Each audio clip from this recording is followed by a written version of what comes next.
What if heroes from every universe faced a civil war of the gods? Episode 11. Let's get started. There were soldiers that had been left behind to defend Kunug. When Jose Porla's army had gone to attack. They were all members of Quilja's Jagdarmy, and were all stationed in pagodas across town. Several squad members inside of one pagoda in particular paced around anxiously. The squad leader, a young man with messy blonde hair, gazed at them in annoyance. "Will you three stop that?" he asked sharply. They all jumped slightly at the sound of their leader's voice. "Ah, sorry, Sergeant," one of the younger members said, saluting frantically. "Stop that, idiot," a second one chided him, even though he was just as jumpy as his comrade was. The sergeant sighed at the actions of them. "What is it?" he inquired curiously.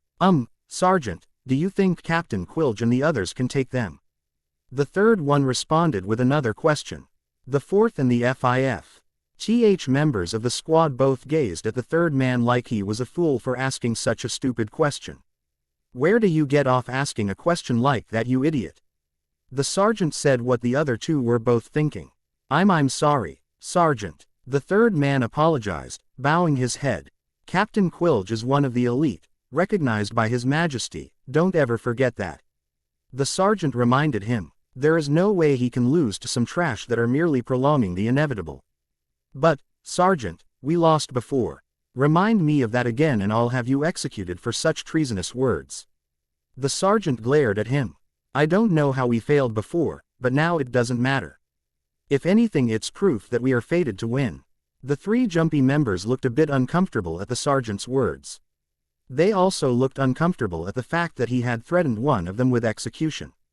The fourth member, who was just as zealous as the sergeant, nodded in agreement. "The 4 men in charge are powerful men in their own way. Each of them have a strength that is unmatched by the other.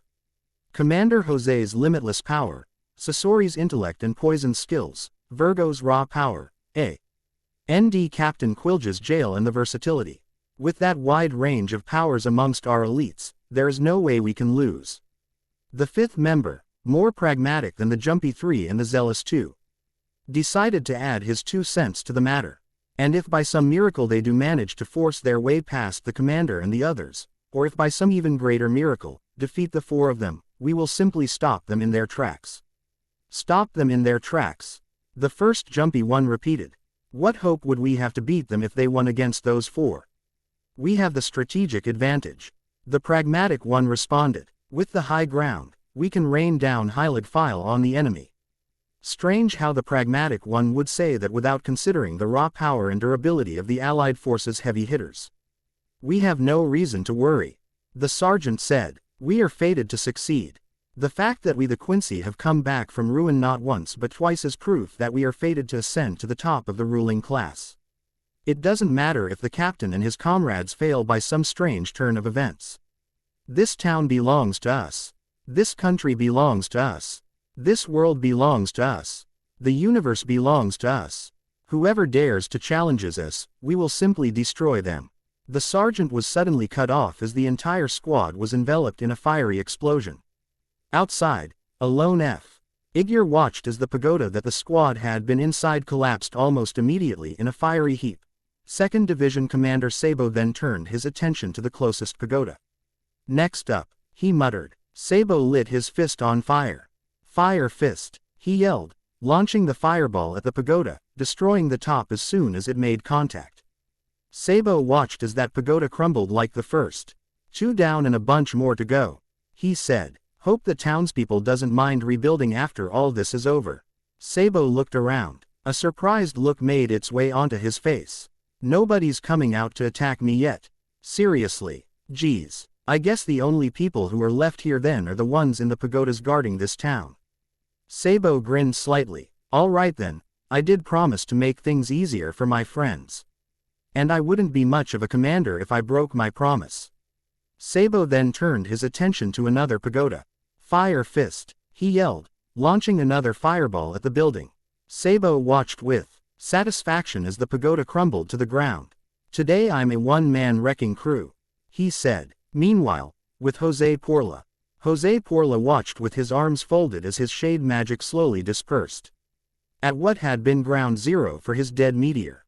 A look of smug satisfaction was on his face. When the dark matter finally cleared away, one could see why the former master of Phantom Lord looked so satisfied with himself. Love Aikawa and Don Sai lied on the ground, beaten, unconscious, and heavily injured by his last attack. Jose laughed at the sight. I just took down two supposedly powerful enemies without any effort. This new power I have is truly great. Jose calmly walked over to the unconscious forms of Love and Sai. Hey you two, he said, could you at least wake up so I can tell you why you were weak compared to me? Come on, it's not as fun if you two aren't conscious to listen to me revel in my triumph. Jose walked up to Sai and nudged his unconscious body with his foot. Wake up, he said before repeating it in a more demanding tone. Wake up. Jose got no response from Sai. He then walked over to Love. Hey, Soul Reaper, would you please wake up? I want at least one of you listen to my moment of triumph. Jose got no response from Love either. The ex-guild master looked visibly disappointed at this. Oh dear, perhaps I overdid it. Jose noted. I guess now that I've become so strong I need to learn my own strength again. Jose sighed with mock sadness. Oh well, he said, since you two won't wake up, I guess that means I no longer have any use for you. Jose pointed his hand at Love. And started gathering shade magic around it. I apologize, but I'm afraid that with that being the case, you need to die. Military elbow. Jose's eyes widened as he was elbowed in the side of the head. He gasped in pain as he felt vibrations course through his cranium. The attack knocked him away from Love and stopped his attack at the same time. Boo, the current second in command of the Hapo Navy and younger brother of Sai, had been the one who attacked Jose. He gazed at Sai in shock and horror. Brother, he said softly. He then gazed at Jose with a look of fury on his face. I will never forgive you, you bastard, he yelled. Jose recovered from Boo's attack and rubbed the spot where he had been struck. He glared back at Boo. Never forgive me, you say? Whether you forgive me or not doesn't matter. What does matter is whether you can hurt me without having to rely on a sneak attack. Jose then sensed the presence of others forming around him. He was soon surrounded by a group of shinobi. They were the 2nd Division's Anti-Devil Fruit Unit, formed after Kakashi Hataki's report on methods for fighting Devil Fruit users. Captain Nanahara, one yelled out, are you absolutely certain that this man is a Devil Fruit user? Nanahara, the captain of this particular squad, shook his head. I'm not, he admitted, but from what I saw, he was not exerting any kind of power when he absorbed Love's attacks. I'd rather play it safe against this one. Jose chuckled at this. That's a sound plan, he complimented. Not what I'd expect from low-level garbage like you. As a special favor to you all, I will go ahead and admit that I am indeed a Devil Fruit user. Jose told them, considering that you've got me surrounded, I'd say there's no point in trying to hide it. Nanahara narrowed his eyes at this. What is he playing at? He wondered. The one who had spoken up earlier looked at Nanahara. Your hunch was correct, Captain. We have our target. Indeed you do, Jose said. But fair warning before you try to fight me. I was the one who absorbed Makarov's fairy law spell. Just thought I'd tell you that to give you an idea of what you're about to go up against. This made all of the members of the 2nd Div. Ishin's Anti-Devil Fruit unit other than Nanahara freeze up in horror. If Jose was indeed capable of doing such a thing, which he was, unfortunately, then what could he possibly do to them? The possibilities seemed almost endless. However, they were all cut off from their fearful musings when Boo spoke up. I don't care if you're a Devil Fruit user or not. I've fought a ton of those over the years, he declared. It doesn't matter who the enemy is, Boo continued, the only thing that matters is that you as a warrior have a responsibility to defeat that enemy. That's rule number 1 when you're training to become a part of the Hapo Navy. And if your comrade can't beat him, then you must beat him twice as hard in your comrade's place. Boo declared. Unbeknownst to Boo, his words had re-energized the Anti-Devil Fruit unit. Nanahara grinned slightly. Remember men, it doesn't matter what kind of power this man has. Against our water-style ninjutsu, he is helpless. Jose grinned. Keep telling yourself that. It'll make my victory sweeter. Lisa Yadomaru and Hiyori Surugaki vs. Sasori. Sasori restarted the battle by drawing blood from his finger. First things first, as weapons users, I'm sure you would love to have an actual challenge," he said as he ran his blood across one of the scrolls. Hiyori Surugaki narrowed her eyes. "As if I'd let you," she yelled, flash stepping towards Sasori. A human-sized cloud of smoke appeared in between Hiyori and Sasori. Hiyori raised Kubikiri Orochi in the air, intent on cleaving him and whatever he had summoned in half with one swing. However, Hiyori's attack was stopped by a massive blade that emerged from the smoke. The smoke cleared, revealing a smirking Sasori manipulating a new human puppet. The puppet was clearly a man. He was slender and tall with no eyebrows, spiky hair, a cross-shaped scar and pointed teeth. "Allow me to introduce Juzo Biwa," Sasori said. He was a former Jonin of the Hidden Mist Village and the wielder of the Executioner's blade in the 7 ninja swordsmen of the mist before Zabuza Momochi. "Did you know that he was considered so inhumanly brutal, even a place famed as the Bloody Mist basically threw him out?" Sasori inquired. "If it weren't for the fact that I am a criminal, I'd actually send them a thank you note for doing that, because it was while he was on the run that I ambushed him and turned him into one of my puppets."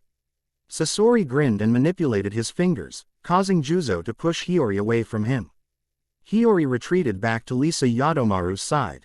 "So, how did charging in without a plan again work out for you?" Lisa inquired with mock curiosity. "Shut up, Lisa," Hiyori replied. Lisa looked at Sasori and the second scroll that was still on the ground and opened up. "I can imagine that's not all you have in store for us. I seriously doubt that puppet will be enough for us."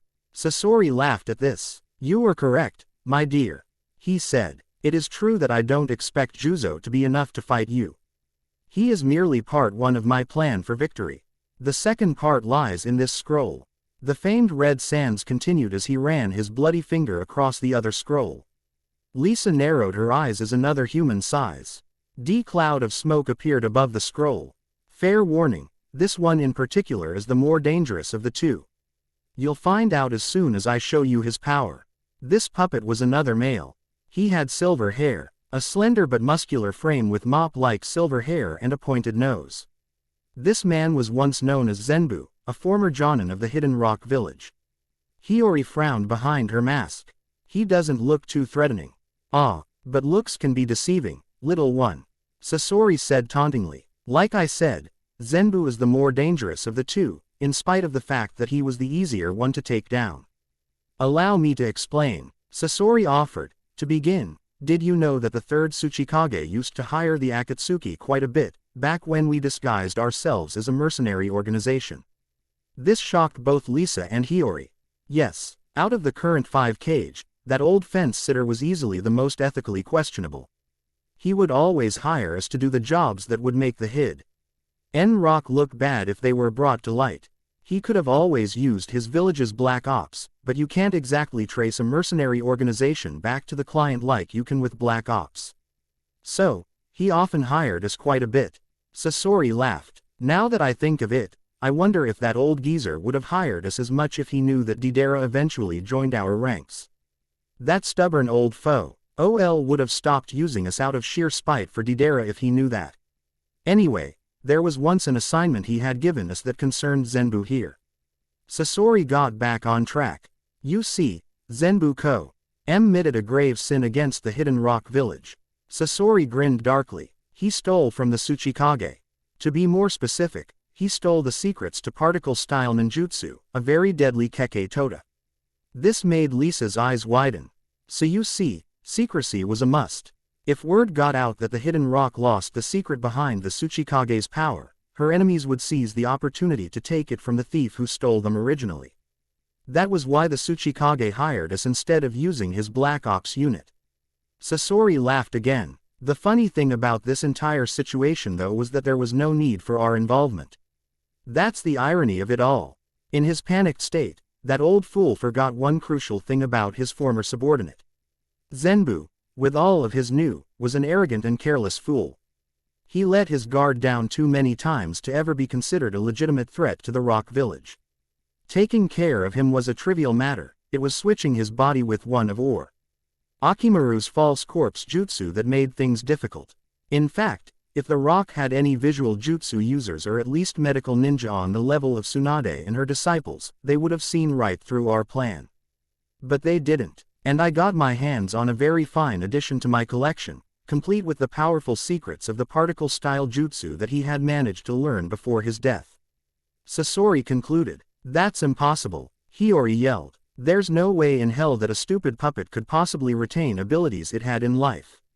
Ah, never underestimate the power of my eternal art, my dear. Sasori replied. It took quite a long time and research, but I eventually developed human puppets that were capable of using the abilities that they had in life. Lisa narrowed her eyes. Hiyori, be careful, she said, placing her hand on her face. I think we're about to see why the particle style is the trump card of the Tsuchikage. With that, Lisa summoned her own hollow mask. Sasori laughed at this. Indeed you are, he declared. Don't worry, I'll try to leave your bodies intact so you can become my newest puppets. With that, Sasori began to manipulate Zenbu. Now, here it goes, he yelled, as Zenbu started moving towards them while forming hand signs. Particle style, Sasori yelled as Zenbu formed a cube. Atomic dismantling jutsu. Zenbu launched a cube towards Hiyori and Lisa. The cube expanded, forcing Lisa and Hiyori to flash step away from it. This had proved to be a smart move because the cube exploded immediately, wiping everything it had enveloped from existence. Holy crap, that's what particle style does, Hiyori said in shock. Lisa narrowed her eyes. I've got to end this quickly, she realized, turning her attention to Sasori. Lisa flash stepped towards the puppet master. Naiju Ichija Tenbokudari, she yelled, attempting to pierce Sasori repeatedly with multiple attacks. Unfortunately, the first attack did not even land. Juzo appeared in front of Lisa and blocked the Haguro Tonbo with his own executioner's blade. Sasori grinned, satisfied with how Juzo was wielding the copy of the executioner's blade that the man named Sagi had forged and provided him. He had to admit he was impressed. While his puppets had always wielded what he had installed into their bodies, they had never wielded actual weapons. It required all new movements from his fingers in controlling the puppet. It was a brand new experience. Sure, Sasori would have liked to test it before breaking it out in the field, but he always did enjoy field testing more. It made things much more thrilling. Lisa gritted her teeth behind her mask in frustration. Don't tell me you already forgot about Juzo, Sasori taunted. Damn, how is a puppet still strong? Lisa asked. Puppets not only retain the abilities they use in life, but they also still are capable of using chakra. By pumping chakra into their arms, I can increase the strength of the puppet so it can match your own strength, Sasori explained. Sasori then manipulated Zenbu and moved him back to where Lisa was.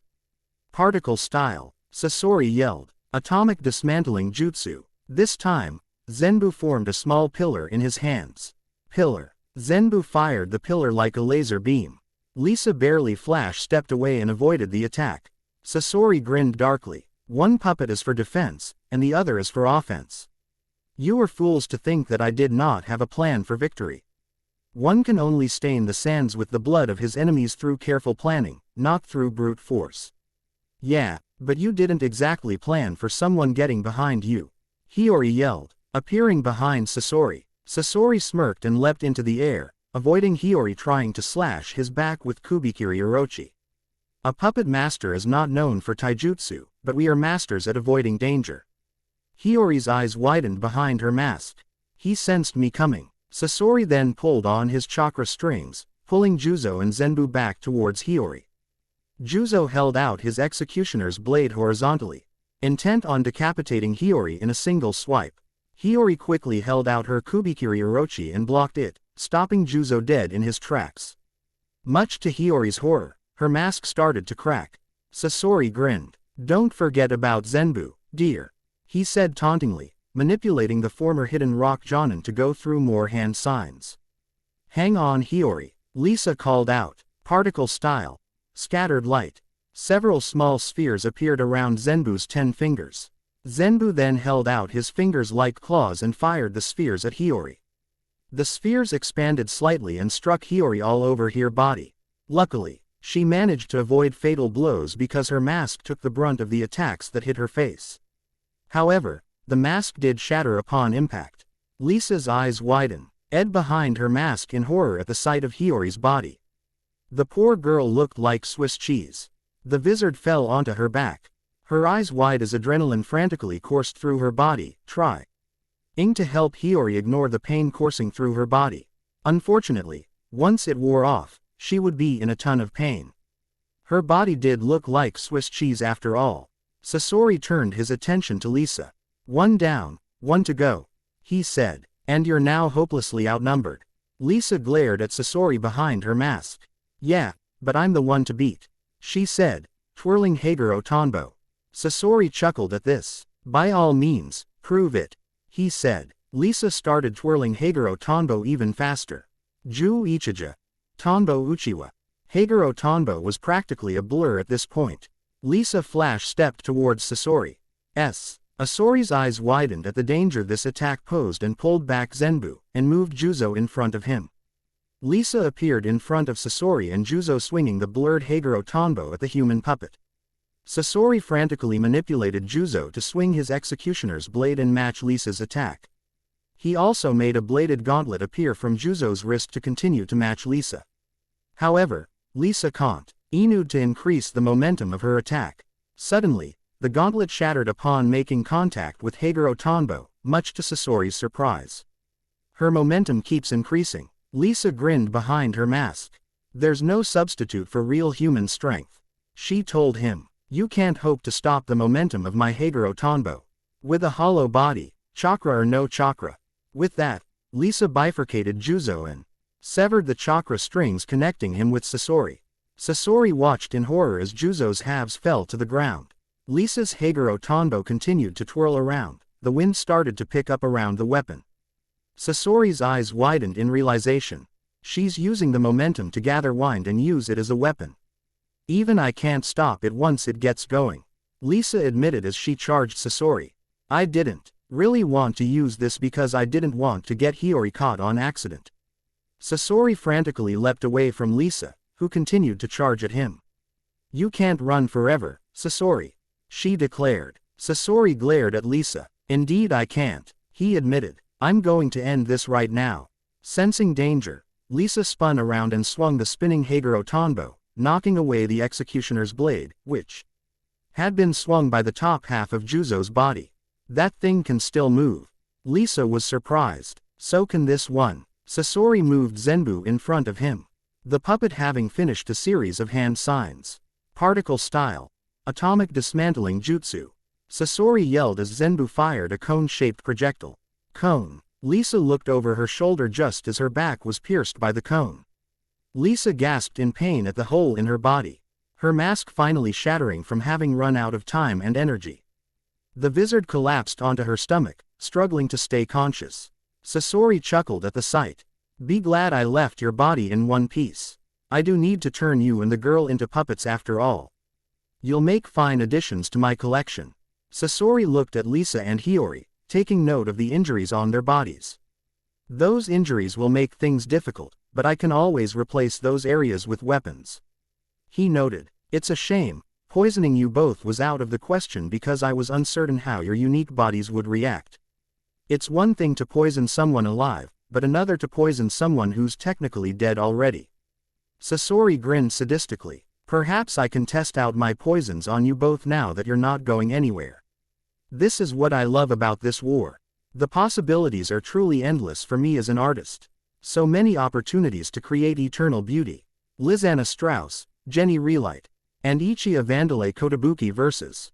Quilge OP. Sternritter J. Quilge OP held his spirit weapon out, a military-like saber in a manner similar to that of a fencer. "Now then," Quilge said, "let us begin again." Jenny Relight immediately decided to take initiative and charged Quilge while still in her speed form. She aimed a kick at the side of Quilge's neck, intent on decapitating him. Quilge calmly blocked Jenny's shin blade with his saber. "You're slowing down," he noted calmly. Jenny frowned. "You think so? When you have the ability to move at incomprehensible speeds, you notice these kinds of things," Quilge admitted. Lizanna Strauss then moved to Quilge's side. "Take this," she yelled, trying to slash at the Sternritter and captain of the Jagdarmy with her claws. Quilge casually grabbed her by the wrist, stopping her attack. What a shame, he said, your attacks aren't even worth avoiding anymore. Lizana tried to wrench herself free from Quilge's grip. What the when did he become this strong? Don't worry girls, I will save you, Ichiya Vandalay Kotobuki declared, charging at Quilge right up the middle. Men, come and get me then, midget. Quilge taunted. Smiling smash. Ichiya punched Quilge in the face. Ichiya's confident smile was wiped from his face when he saw that Quilge had barely flinched. He just gazed at Ichiya with a deadpan expression on his face. No, Ichiya thought to himself, I can't be running out of power already. Using 2 perfumes at once has never drained me this quickly before. I think we're done here, Quilge said calmly before knocking Jenny away from him with his saber. He then took Lizana and swung her into Ichiya, sending them both away from the Quincy. It's vexing to think that I actually have to put any effort into taking out the likes of you, but beggars cannot be choosers. Lizana, Ichiya and Jenny all gazed at Quilge in shock and horror. He wasn't this tough to fight before. Jenny noted. What the hell is going on? I don't know, Lizana admitted. Makarov Dreyar looked at the scene before him in shock.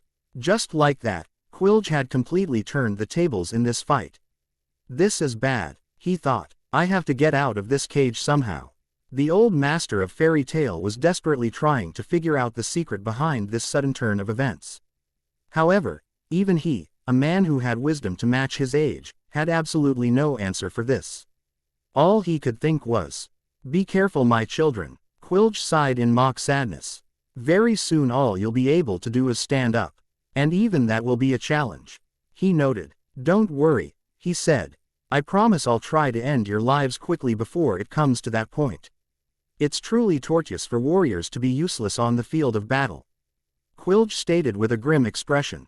Piss off. We haven't lost yet, Jenny declared. Jenny turned to Ichiya. Ichiya, take those perfumes out of your nose. They're just going to wear you out at this rate. Ichiya complied and removed the 2 perfume bottles from his nostrils. He shrunk back down to normal size. Use something else, something that you think can break right through those defenses of his. You should worry less about my blood venin and more about your ability to fight effectively. Quilge said. There's no shame in admitting defeat. Animal soul. Wings. Lizana transformed her arms into wings and her feet into talons. Fairy tale never admits defeat, Lizana declared, taking flight. Neither does Blue Pegasus. Men. Ichiya inhaled a perfume bottle with a fireball as the design on the front. Ichiya was then enveloped in fire. So you've chosen the difficult route, how sad. Quilge said with mock sadness once more. Indeed we have. Jenny changed outfits. Machina soul. Offense form. Jenny now wore dark blue armor with spiked shoulder guards and what looked like gloves of steel. We will win, Lizana yelled, swooping down and striking at Quilge with her talons. Quilge narrowed his eyes in annoyance as he blocked Lizana's talons with ease with his arm. I told you already, your attacks aren't worth avoiding.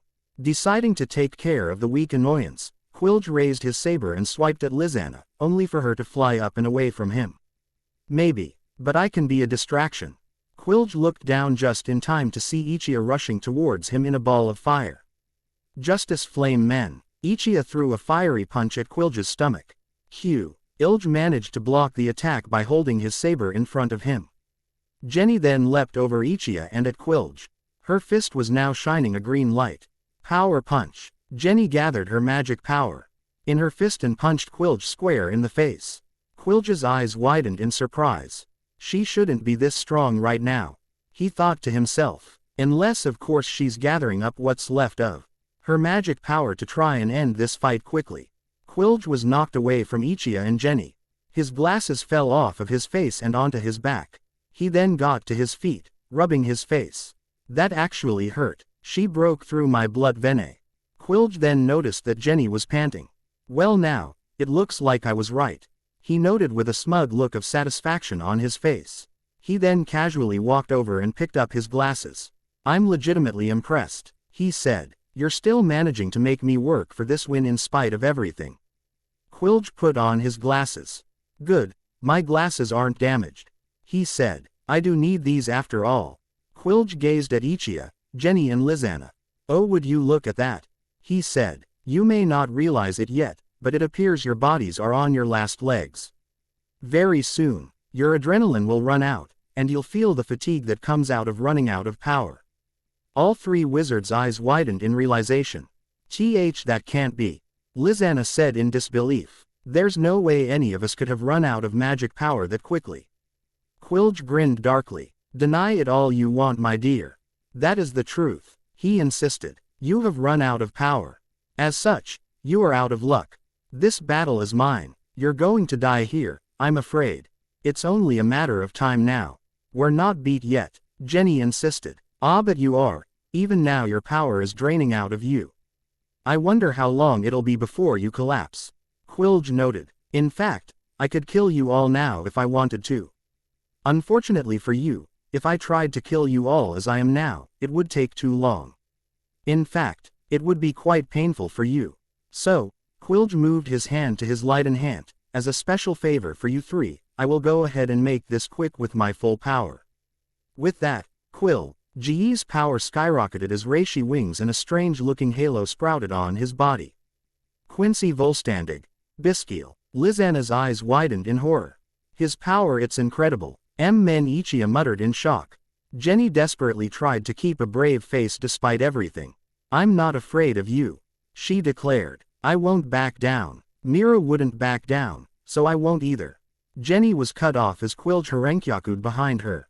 That punch of yours actually hurt, he said. You need to be eliminated first. Jenny gasped in pain as blood suddenly sprayed from a fresh wound that Quilge had made with a reishi sword. Lizana gasped in shock. I didn't even see him move. Jenny, Ichia yelled in concern. Jenny collapsed onto her stomach. Oh dear, Quilge said, it appears I underestimated that armor of yours. Now you have to suffer while you bleed out. How sad. I'll make you pay, Ichia yelled, charging Quilge with fire still around his body.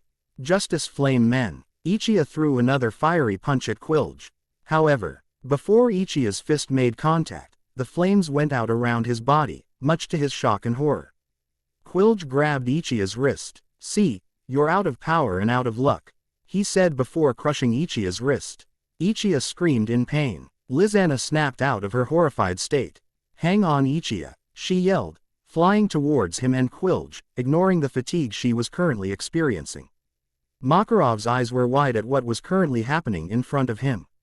No, Lizana, get away from him, he yelled. It's so sad to see youth wasted on the young, Quilge said grimly, pointing his sword at Lizana. They have no appreciation for their own lives. With that, Quilge fired a Heilig file that pierced Lizana's stomach. It would have pierced her heart had it not been for the fact that she flew up at the last second with her last remaining strength. Quilge's eyes widened in surprise. You avoided the fatal blow. You foolish little girl, you're only going to make this more painful for you. Lizana. Makarov screamed in horror at the sight of one of his children being injured in front of him. Makarov rattled against his jail, only to recoil at the energy shocking him. Bastard, he screamed. I'll break every bone in your body when I get out of here. That's just the thing, Makarov, Quilge said. You can't break out of that cage. As for you, Quilge turned his attention back to Ichia. I'm going to enjoy this far more than I should.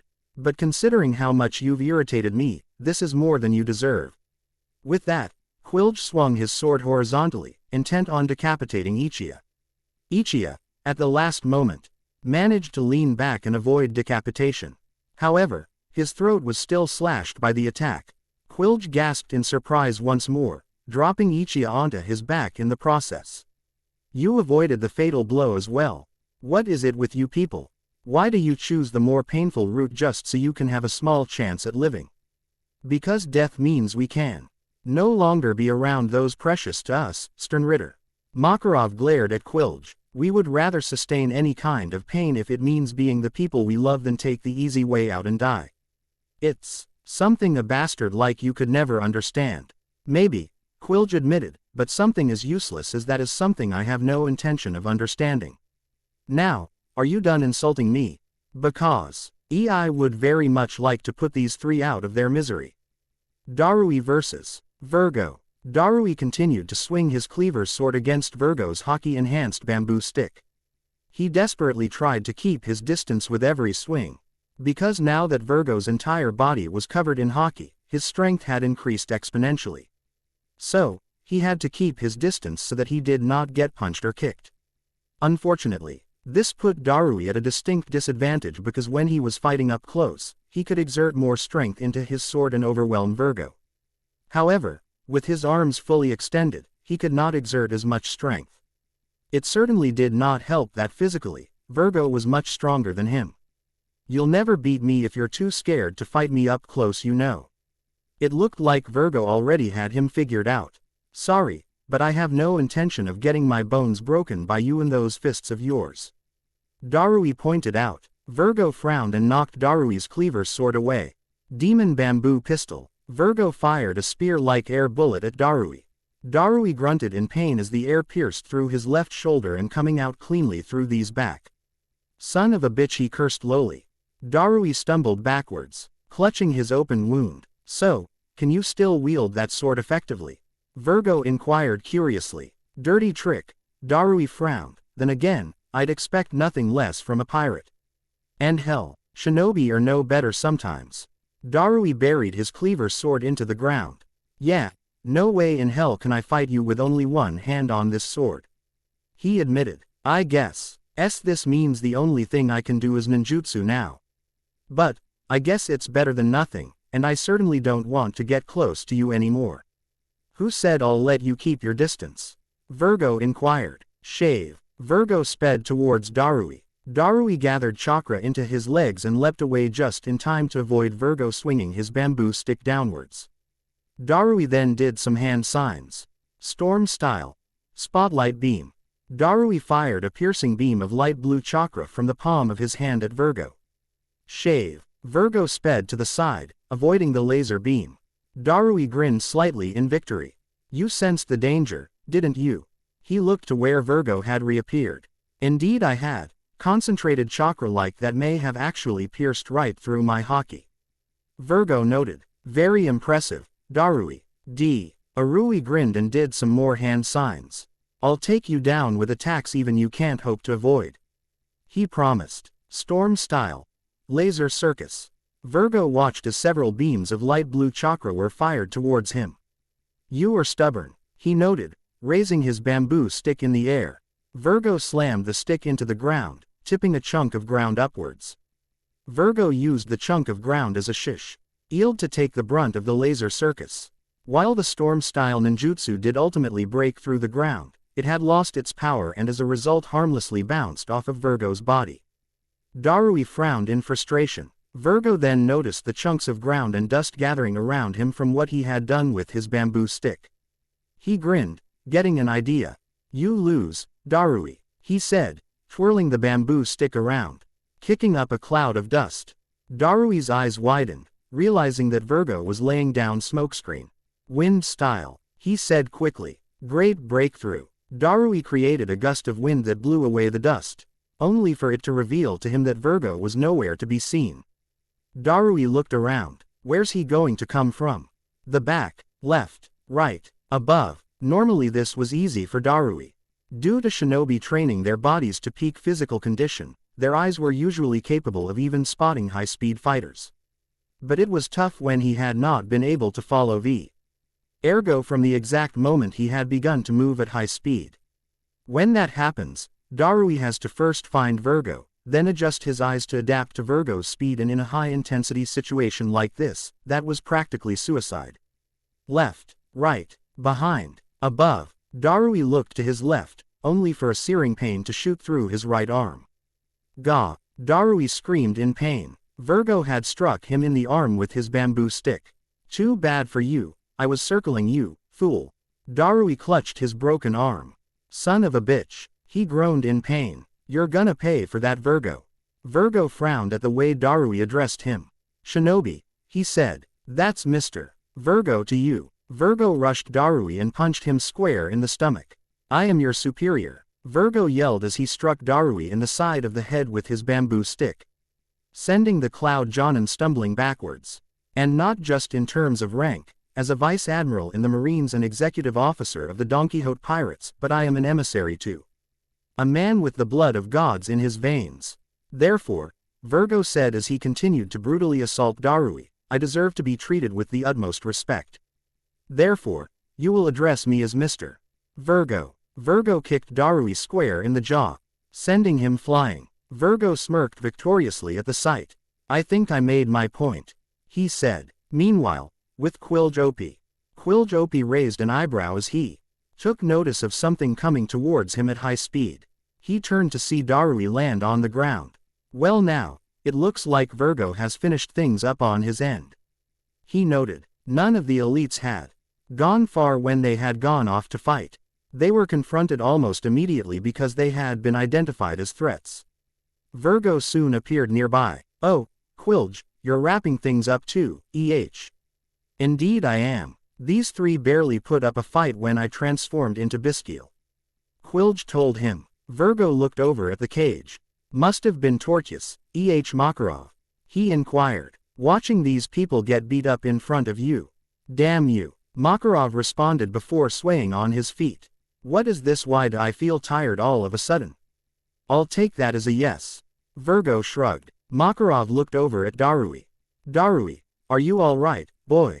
He inquired. No, I'm really not. Darui said. Hell, I heard all over.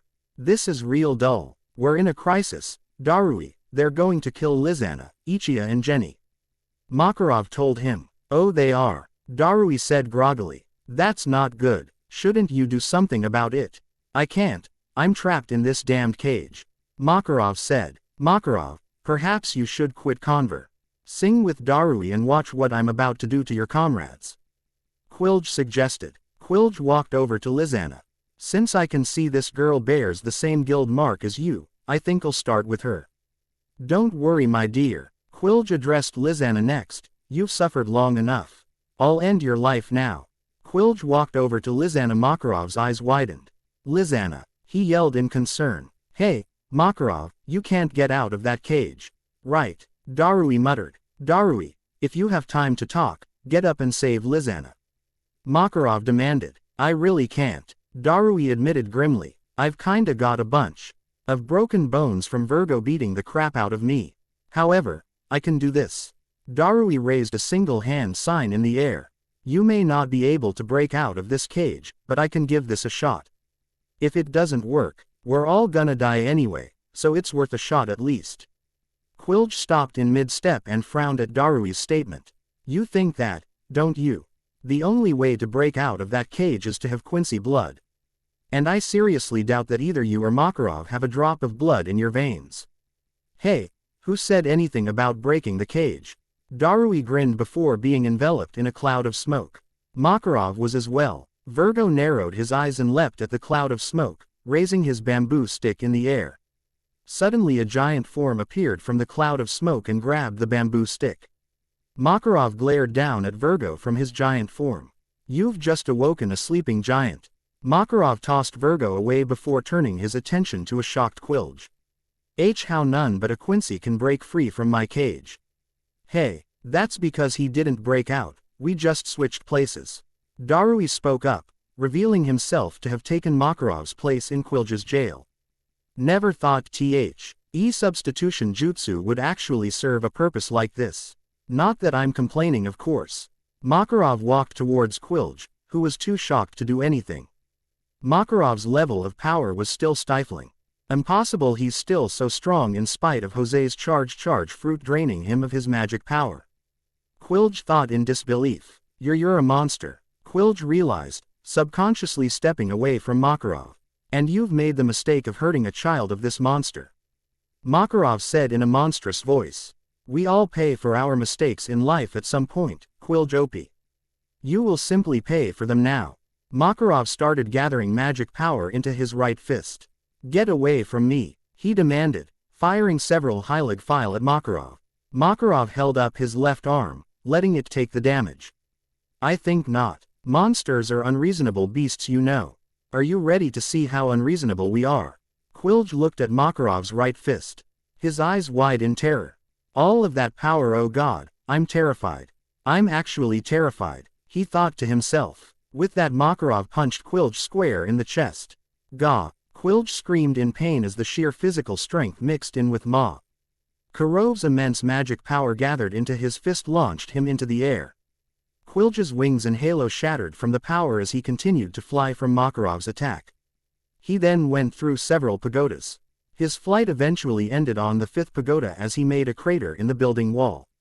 Several Jagdarmi soldiers who had been running to find out who had been blowing up their buildings on the other side of town took notice of the crater in the building. What was that? One of them wondered out loud. They then saw who was inside of the crater. His body slowly peeled itself from the crater and fell onto his stomach. His body bloodied and unconscious from a single punch. They all gasped in horror. Captain Quilge, they said in unison. Quilge OP had been defeated in one punch. Meanwhile, Makarov Drayar lowered his fist. Never cage a monster, he said, you never know when we'll break out and show you our fangs. At Makarov's feet were Quilge's broken glasses. Meanwhile, Hinata Hyuga panted from of chakra exhaustion. Are you? Hinata was unable to finish. She collapsed forward, only to be caught by the one she had addressed. Monkey D. Luffy smiled at the barely conscious girl. I'm fine, he said. Thanks a lot Hinata, I feel good as new. Luffy looked out at the battlefield. I'll take it from here. Omake.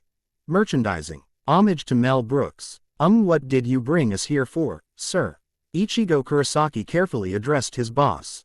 ND 2014 smiled at Ichigo and the other 3 acts of order. What I brought you here for, gentlemen, is something I think you'll be very interested in. And that would be Naruto Uzumaki tried to egg ND on. ND grinned, stepping in front of a red curtain. Merchandising, he declared. Merchandising. The 4 repeated in unison. Yes. ND opened up the curtain, walking towards several displays of 5 Worlds War merchandise. Merchandising. Merchandising. This is where the real money is made. 5 Worlds War, the t-shirt. 5 Worlds War the coloring book. 5 Worlds War the lunch box. 5 Worlds War the breakfast cereal. 5 Worlds War the flamethrower. Natsu Dragneel leapt at the flames shot out from a flamethrower labeled 5 Worlds War. That one tested very well. The kids love it. I can see why. Monkey D. Luffy said genuinely. And last but not least, ND pulled up a chibi doll. 5 Worlds War the doll, me. ND pulled a string and the chibi doll spoke. Pecking order. ND kissed the doll's head. Adorable, wouldn't you agree? Oh yes, very adorable. The 4 frantically nodded. ND then found himself brainstorming on the spot. I wonder, what other Mel Brooks-like things I can get away with today? ND then got an evil grin. How good are you boys at singing and dancing? Not very well, Ichigo began. Too bad. Go get tuxedos and top hats. Do we have to? Naruto inquired. Pecking order. Later. ND sat in the front row of a packed house filled with the 5 Worlds War cast. Ryazaki 007 sat next to him. The curtains soon came up revealing the 4 acts of order wearing tuxedos, top hats, and carrying canes. At that moment, they broke into song, with Ichigo kicking things off. If you're blue and you don't know where to go to, why don't you go where fashion sits? Ichigo tapped the dance floor twice and the others said in unison. Puttin' on the Ritz. The audience roared with laughter. ND placed his arms behind his shoulders. It's good to be in charge, he said with contentment. While everyone was clearly enjoying the performance, if one looked close enough the 4 acts of order all looked like they were about to cry in humiliation. But what could they do? The pecking order was there for a reason. Monkey D. Luffy gently laid Hinata Hyuga on the ground. Man, I have no idea what Hinata did but I feel great, he said. Samui frowned slightly at Luffy's words. You don't know about medical ninjutsu. Medical what? Luffy frowned in confusion. Is that something Chopper could learn to do, because it'd be great if he could. I feel like I was never hurt in the first place. Luffy stretched his legs and arms. Man, being a ninja doctor is awesome. Luffy smiled at Hinata, who was breathing heavily. Thanks again, Hinata, I owe you one, he said to her. Hinata nodded exhaustedly. Anytime, Luffy, she replied. Luffy looked back out at the battlefield. Hey, Samui, he said, how have things been going out there? Samui sighed. I don't know, she admitted. I've been here guarding Hinata so she could heal you without being disturbed. You did. Luffy turned and smiled at the Cloud Kunoichi. You're a really nice person for doing that, Samui. Samui blushed slightly at Luffy's compliment. The blush went unnoticed by the Straw Hat Captain, who went back to looking out at the battlefield. It still looks pretty crazy out there, he noted. Eve, Ryone's really giving it their all out there. Luffy got into a sprinter's stance. I've been out for so long, I need to get back out and fight. I owe it to everyone else to make up for the time I missed. Do your best, Luffy, Hinata said, but please be careful. Luffy nodded and sprinted off. Samui watched him run away. Samui wanted to run after him, but she knew she could not just leave Hinata alone like that. So, the Cloud Kunoichi simply sighed and took a seat next to the Hyuga heiress. And there he goes, Samui said in resignation. Samui sighed. No going back now, she pointed out. If he gets hurt again, I doubt there'll be anyone coming to save him. Then why didn't you go with him? Hinata inquired curiously. Samui frowned. I guess it's because I knew that Luffy wouldn't want me to just leave you alone like this. I'm fine, Samui, Hinata assured her. If you want, you can go with him. It's not like I want to be here. I'd much rather be out there helping everyone win this fight. But if anything happens to you because I left you alone, I know Luffy would be very sad. Samui told her. You take Luffy's opinion very seriously, don't you? Hinata pointed out. Samui nodded. I do, she said, in spite of his lack of intelligence. He is surprisingly insightful when it comes to other people. If he has a low opinion of someone, it's usually a well-founded opinion of that person. He's just too nice for me not to care about his opinion. Hinata nodded in agreement. I agree, he reminds me so much of someone else I know in that way. The two of them, it's not that they expect you to behave a certain way. It's just that they're so pure of heart that they know how the world should be. And because of that, Samui interjected, you feel compelled to fall in line with their own beliefs. Hinata nodded. Yeah, the power to bring out the best in people. That's what makes people like Luffy special. Very special, Samui added. The two simply remained in place, in awkward silence, watching as Monkey D. Luffy vanished from sight. Meanwhile, with Makarov Dreyar suddenly found himself panting in exhaustion. It was inexplicable. He knew that in spite of his advanced age, he had stamina to spare. I don't know what's going on, but my strength is slowly draining out of me. That punch I hit that Quincy bastard with somehow took a lot out of me. Master Makarov, are you all right, sir? A squaw D of Alliance soldiers suddenly appeared at Makarov's side. Makarov nodded. I'm fine, children, he said. Worry more about Lizana and the others. They need medical attention immediately. Makarov jest. Urged to Lizana Strauss and Jenny Relight. Lizana was stabbed through the stomach and Jenny was cut down. Makarov then frowned sadly. But Ichiya, his throat was slashed. I don't think he's. Makarov W. As suddenly cut off when Ichiya Vandalay Kotobuki suddenly shot up to his feet. I'm okay, men, he yelled, striking a pose. Eek, zombie. The soldiers yelled in horror. Zombie, I am very much alive, thank you very much, Ichiya said indignantly. Makarov's mouth dropped open in shock. How are you alive? I saw your throat slashed. You should have bleed out by now. Ichiya gestured to a perfume bottle in his nose. Never underestimate my perfume magic, Makarov, he said. I used my coagulation perfume to make my blood coagulate and thus stopping the bleeding in the process. A small fountain of blood suddenly shot out of Ichiya's neck. Much to the horror of the squad that had just arrived, Makarov gave Ichiya a deadpan expression. How is that working out for you? Makarov inquired. Ichiya noticed the blood coming out of his neck. Unfortunately, it's not a permanent fix, he admitted. I probably need to see a very talented medic for this to be repaired properly. Makarov nodded in agreement and turned back to the squad. Please do me a favor and bring Lizana, Jenny and Ichiya to the medical division and have their wounds treated. What about you, sir? A younger member, a Soul Reaper, inquired. If you don't mind me saying. You look tired. Makarov responded by delivering a chop to the man's head. I may be old, but I've got plenty left in me, boy. I am a wizard saint, don't forget that. Sorry, master, we're just a bit concerned. A lot of wizards have been dropping to the ground due to a case of exhaustion in their magic power. Nobody's been able to figure out why. The squad leader told him. We're getting really worried. Makarov's eyes widened at this. Every wizard here is experiencing fatigue. Yes, sir. The squad leader replied. We still don't know the reason behind it so far. We suspect that it's some high-ranking soldier from the coalition. Whatever the case, I want you to bring those 3 to the medical division, now. The squad leader nodded and addressed his squad. Ray, do they need to be stabilized? He asked the squad medic.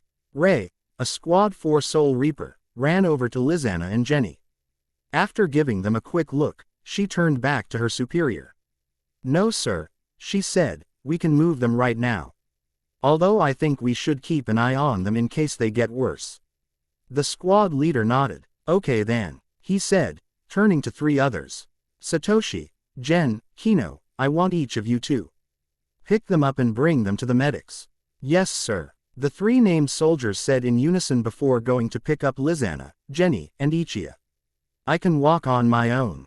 Ichiya insisted before being carried off. Ray followed Kino, Satoshi and Jen, leaving Makarov with the squad leader and the young Soul Reaper. They'll be fine, Master Makarov. The leader assured Makarov. At that moment, a Cloud Chunin appeared. Master Makarov, I have news for you. He said. It's urgent, it concerns the current situation in the battle. Makarov raised an eyebrow at this. Does this have anything to do with the second Division's wizards and their issue with fatigue? Yes sir, it comes straight from the captain of this division's anti-devil fruit unit, Kanji Nanahara. The Cloud Chunin nodded. They are currently facing off against the ex-Phantom Lord Guild Master and Commanding Officer, Jose Porla. Makarov's eyes widened. You're acquainted with him, Master? Makarov nodded. That's one way to put it. Makarov replied. Makarov sighed. So, Jose ate a devil fruit. To think the man would actually make himself susceptible to water just to gain an edge in battle. Makarov's eyes widened. Wait, you mean to tell me that he's the one responsible for the exhaustion wizards are experiencing? He asked. The Chunin nodded. Yes, he said. Jose reportedly admitted that he was the one who absorbed your fairy law spell. Therefore, he is being suspected as the one who is responsible for the current situation with the 2nd Division wizards as well. Makarov took this all in. Jose absorbed fairy law. Damn, I should have figured he'd planned to counter fairy law. That man may be a fool but he's not stupid. I'm going there. I have to stop Jose. Makarov decided. You 3 do your best to free Darui from that cage, he needs medical attention as well. The Chunin noticed Darui for the first time. Ah, Darui, are you alright? He asked frantically. Oh, hey T, how are you doing? Darui asked exhaustedly. Don't worry about getting me out, I think I could probably substitute my way out of here. Let's find out. Darui held out the hand sign for the substitution jutsu and soon vanished. A log was in his place. Darui was now outside of the cage. Makarov's eyes were wide. Where did that log come from? He wondered. Well, what do you know, it worked. Darui said. That's nice, oh man, I'm hurting. Makarov looked at the other soldiers. Get Darui to the medics too. That Virgo had broken a lot of bones in his body. I'll do it. The young Soul Reaper spoke up, going to pick up Darui. Hang in there, Darui, we're gonna get you fixed up. Good to know, because the adrenaline has worn off. It hurts to talk. Darui said. Makarov's sweat dropped at this. Then why are you talking? He wondered. You know, tossing me away the way you did was pretty disrespectful, don't you think? A voice suddenly spoke up. Makarov narrowed his eyes. Speak of the devil, he thought in annoyance. Virgo casually walked towards Makarov and the others. I must be treated with respect, I am Mr. Virgo after all. Virgo reminded them. Get Darui out of here, now. Makarov ordered the Soul Reaper, who nodded and picked up the hidden Cloud Jonin before vanishing from sight. Makarov turned his attention back to Virgo. You've got a lot of balls coming back for another round, Virgo. Makarov told him. Virgo frowned. Hey now, I told you, that's Mr. Virgo to you, he said. You may have to respect your elders in life, but you've also got to respect your superiors, you know. You assume that you're my superior. You've definitely got balls, you brat. Virgo grinned. I don't assume, I know I'm your superior. How the hell could I possibly be inferior to you, Grandpa? At this rate, you might just break your hip, or even keel over and have a heart attack. Although in your particular case, you might collapse from fatigue due to all the strength draining from you. Makarov glared at Virgo. Just because Jose decided to go and drain all of the wizards of our power, doesn't mean I'm out of power just yet. The squad leader and T moved to Makarov's side. We'll fight with you, Master, they declared. Makarov nodded his consent. He suddenly found his vision start to blur. Damn, despite all of my big talk, I'm exhausted. It's like a snowball effect, I'm being drained faster and faster. Virgo grinned. You don't look so good, Grandpa. Why don't I put you down for a nap? Shave. Virgo vanished from sight. Virgo appeared in front of Makarov, much to the surprise of all three members of the alliance. Demon bamboo pistol. Virgo stabbed Makarov with his bamboo stick repeatedly. Makarov gasped in pain as he stumbled backwards. Master Makarov, the squad leader yelled in concern. Damn you, Chi yelled, drawing a tonto from his back. Virgo quickly incapacitated the squad leader by king him in the face with his bamboo stick. He then raised his hockey-enhanced arm, his entire body was still covered in hockey, and blocked T's tonto. T's eyes widened as his weapon shattered. Virgo Ned and kicked the young man in the stomach, sending him flying away. Virgo then turned his attention back to Makarov, who had collapsed to his knees and shrunk back down to his original size. Go taunted as he casually strolled over to Makarov. You're old and exhausted. You should really retire. Virgo then smirked. And I'll gladly retire you right here and now, he declared, striking Makarov in the head with his bamboo stick. Makarov gasped in pain as he fell to the ground face first. We've all gotta go sometimes, Gramps, Virgo said, bringing his bamboo stick over his head once more. I'll gladly cash you out right here and now. Virgo swung downwards. Makarov closed his eyes. I can't move. Damn you, Jose, to think that you'd stoop so low as to make wizards feel so defenseless. The death blow never came. Virgo narrowed his eyes as a bandaged sword came in between his bamboo stick and Makarov's skull. Could you please not do that to Master Makarov? A small voice inquired. I haven't known the man for very long, but he seems very nice. I'd prefer you didn't kill him. Virgo turned to see a bespectacled young man holding the bandaged sword. Chojuro adjusted his glasses. He doesn't look like he can go any further, so I'll go ahead and take his place. Virgo frowned at the young man. He was certainly not much of a sight to look at. However, this one's got a bunch of hidden potential. Virgo noted. He may not look like it, but he's dangerous, really dangerous. Shave. Virgo sped away from Chojuro, intent on putting distance between him and the ninja swordsman from the Hidden Mist village. Chojuro turned his attention to Makarov. You just rest, okay? He told him. I'll take it from here. Don't worry, I'll defeat him. I hope so, anyway. Meanwhile, with Sasori. Sasori stood over the defeated Lisa Yadomaru and Hiyori Surugaki. Zenbu was right next to him. Now then, he said, take comfort, you won't be in pain for very long. Sasori allowed Zenbu to fall forward and then took out 2 sealing scrolls. I'm just going to seal you both into these scrolls. I'd take your lives now, but I don't want anyone getting in my way.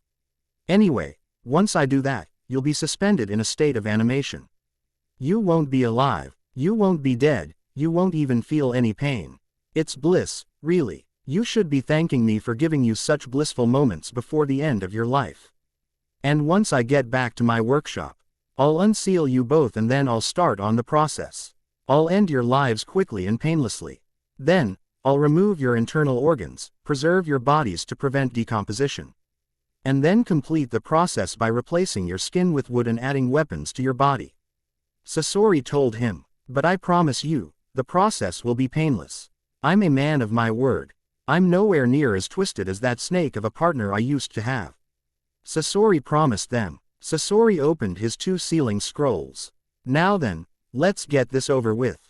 This is a very delicate process. And while I've done it plenty of times, anything can go wrong. Suddenly, Sasori's training as a shinobi kicked in. He looked to see a large man with a pointed head standing above him. Sasori's eyes widened. How did that giant get behind me? Don Chinjiao brought his fist back. Take this, you brat, he yelled, throwing a punch at Sasori. Sasori speedily leapt away. He quickly reattached his chakra strings to Zenbu and pulled him away with him. Chinjiao's fist collided with the ground.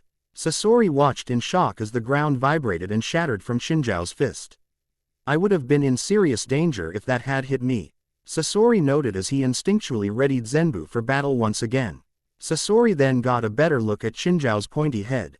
He gasped in shock. Wait a minute, I know you. Sasori and Chinjiao stared each other down. You're Don Chinjiao, the former head of the Happo Navy. You're a legend worth over 500 million berries. Sasori grinned. Hey, this is my lucky day, actually. I know. I only get 2 wizards as an addition to my collection. I get to add a legendary pirate as well. This is truly my lucky day. Chinjiao frowned. I don't know what you're talking about, you brat, but I am not interested in it at all. Brat, Chinjiao, this may surprise you, but I'm actually 35 years old. Sasori gave his body a quick look. I may no longer use my old puppet body, but my body is still physically 15 years old. Chinjiao's eyes widened in slight surprise. Sasori grinned at him. So, are you sure that you aren't interested in being added to my collection? He inquired. Based on your age, I can tell that your body is no longer in the condition as used to be. If I turned you into a puppet, you can be back in your prime. In fact, you'll never have to worry about exiting your prime ever again if you become a part of my collection. Chinjiao shook his head. I'm not interested in living in the past, boy. He said. I've long accepted that I'm no longer in my prime. I've made peace with myself and I'm perfectly content with living out the remainder of my days in peace and comfort, knowing that my grandkids can run the Happo Navy in my place. Peace and comfort, Sasori repeated. You have a strange way of putting it, considering the current situation we're in. And whose fault is that? Chinjiao frowned. I wanted to live the rest of my life in peace, knowing that the world that my descendants shall inherit will be better than the one I have left. However, you coalition bastards went and trampled all over it. I'll never forgive you for that. At the same time, it's given me a newfound purpose. Chinaho continued. One final battle to make the universe a better place for them and the others in their generation. I owe it to them as their elder. Sasori chuckled at this. That's an honorable attitude you've got there. He said. Still, that honorable nature won't mean much, considering that you won't be talking as a puppet. Chinjiao glared at Sasori. I can promise you that it'll be a cold day in hell before I become one of your puppets. Boy, Sasori chuckled again. Chinjiao, do you honestly believe my collection got where it was today from people coming to me willingly? Oh no, every single one has been a struggle. And to be honest, that's what I enjoy the most. Art becomes truly great if effort is made in the process. Effort is a sign of the artist's desire to create a masterpiece. And I take great pride in the amount of effort required for each artistic piece, because I have tons of lovely masterpieces. Sasori took out another scroll. Here, why don't I show you another one? Sasori led the scroll and bit down on his finger. Running his blood across the scroll, what was inside appeared in a puff of smoke. It was a lanky figure with messy brown hair that covered the top half of his eyes. This is Yamaya, a former Jonin of the Hidden Waterfall village. He was a master assassin who, along with the Seven Tails Jinchuriki, was able to allow the Hidden Waterfall to stand on somewhat equal footing with the 5 great nations. Sasori grinned darkly. At least until Kakuzu and I took him out of the equation. Yamaya had taken to hunting down Kakuzu after so many others had failed in many decades. My old comrade had been on the run. To be honest, with his mastery in assassination techniques and knowledge of Kakuzu's secrets, I believe that he might have succeeded in actually killing Kakuzu. Had I not ambushed and killed him, of course. Sure, Yamaya's abilities don't necessarily translate well to a human puppet. But you know, that allows me to really go all out in making additions to his body. Why don't you find out? Chinjiao. Chojuro vs. Virgo. Virgo watched in interest as the bandages on Hiramakere's blade came undone. Chojuro channeled his chakra into the blade. Hiramakere release. He yelled as the blade took the shape of a regular sword.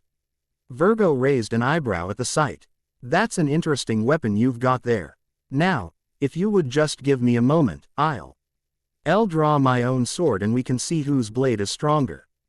Chojiro's sweat dropped at Virgo's statement. I don't think you have a sword. Virgo's eyes widened in realization. You're right, I don't. He said. Virgo pointed his bamboo stick at Chojiro like a pool stick. Alright then, I guess my bamboo stick will have to do. After all, as long as I've got my haki, it's as tough as any blade can be.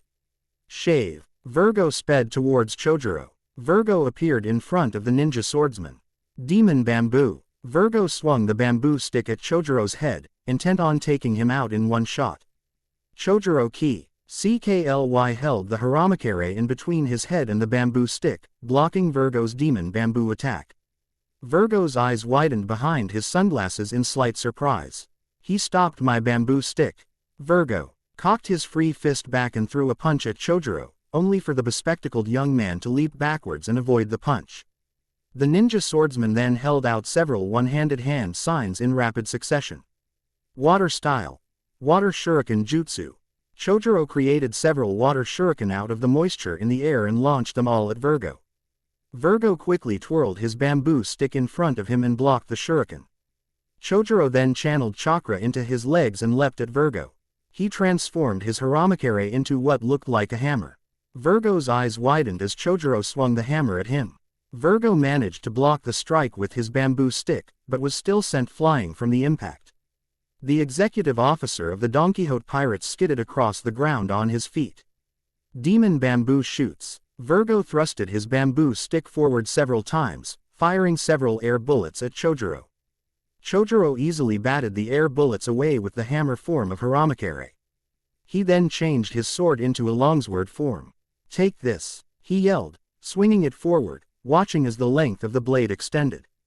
Virgo allowed the blade to strike him, showing that Chojiro's power could not make it past his haki.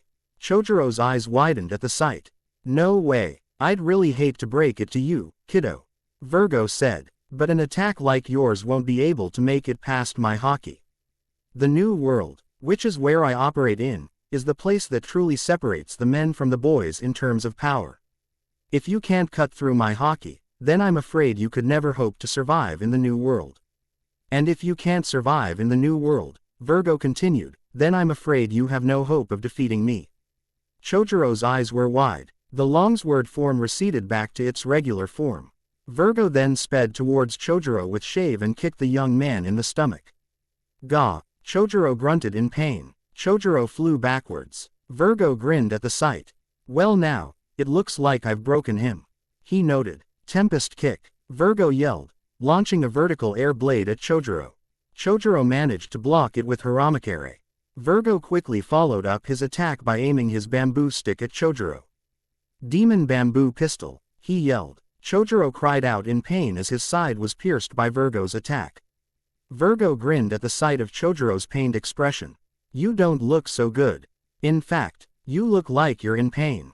Don't worry though, I'll do you a favor and end your suffering. Virgo sped towards Chojiro again with shave. Chojiro managed to react quickly enough to duck underneath Virgo, swinging his bamboo stick at his head again.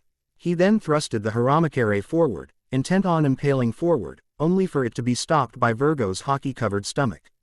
I told you already, you can't break through my haki. Virgo told him, you're just not strong enough to do so. Not like that ungrateful brat.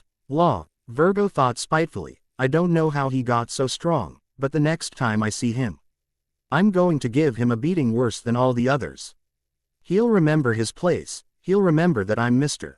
Virgo to him, just like I'm Mr. Virgo to this brat. Meanwhile, on Chojiro's side, his sudden failure to do any damage to his opponent was starting to wear down on his confidence.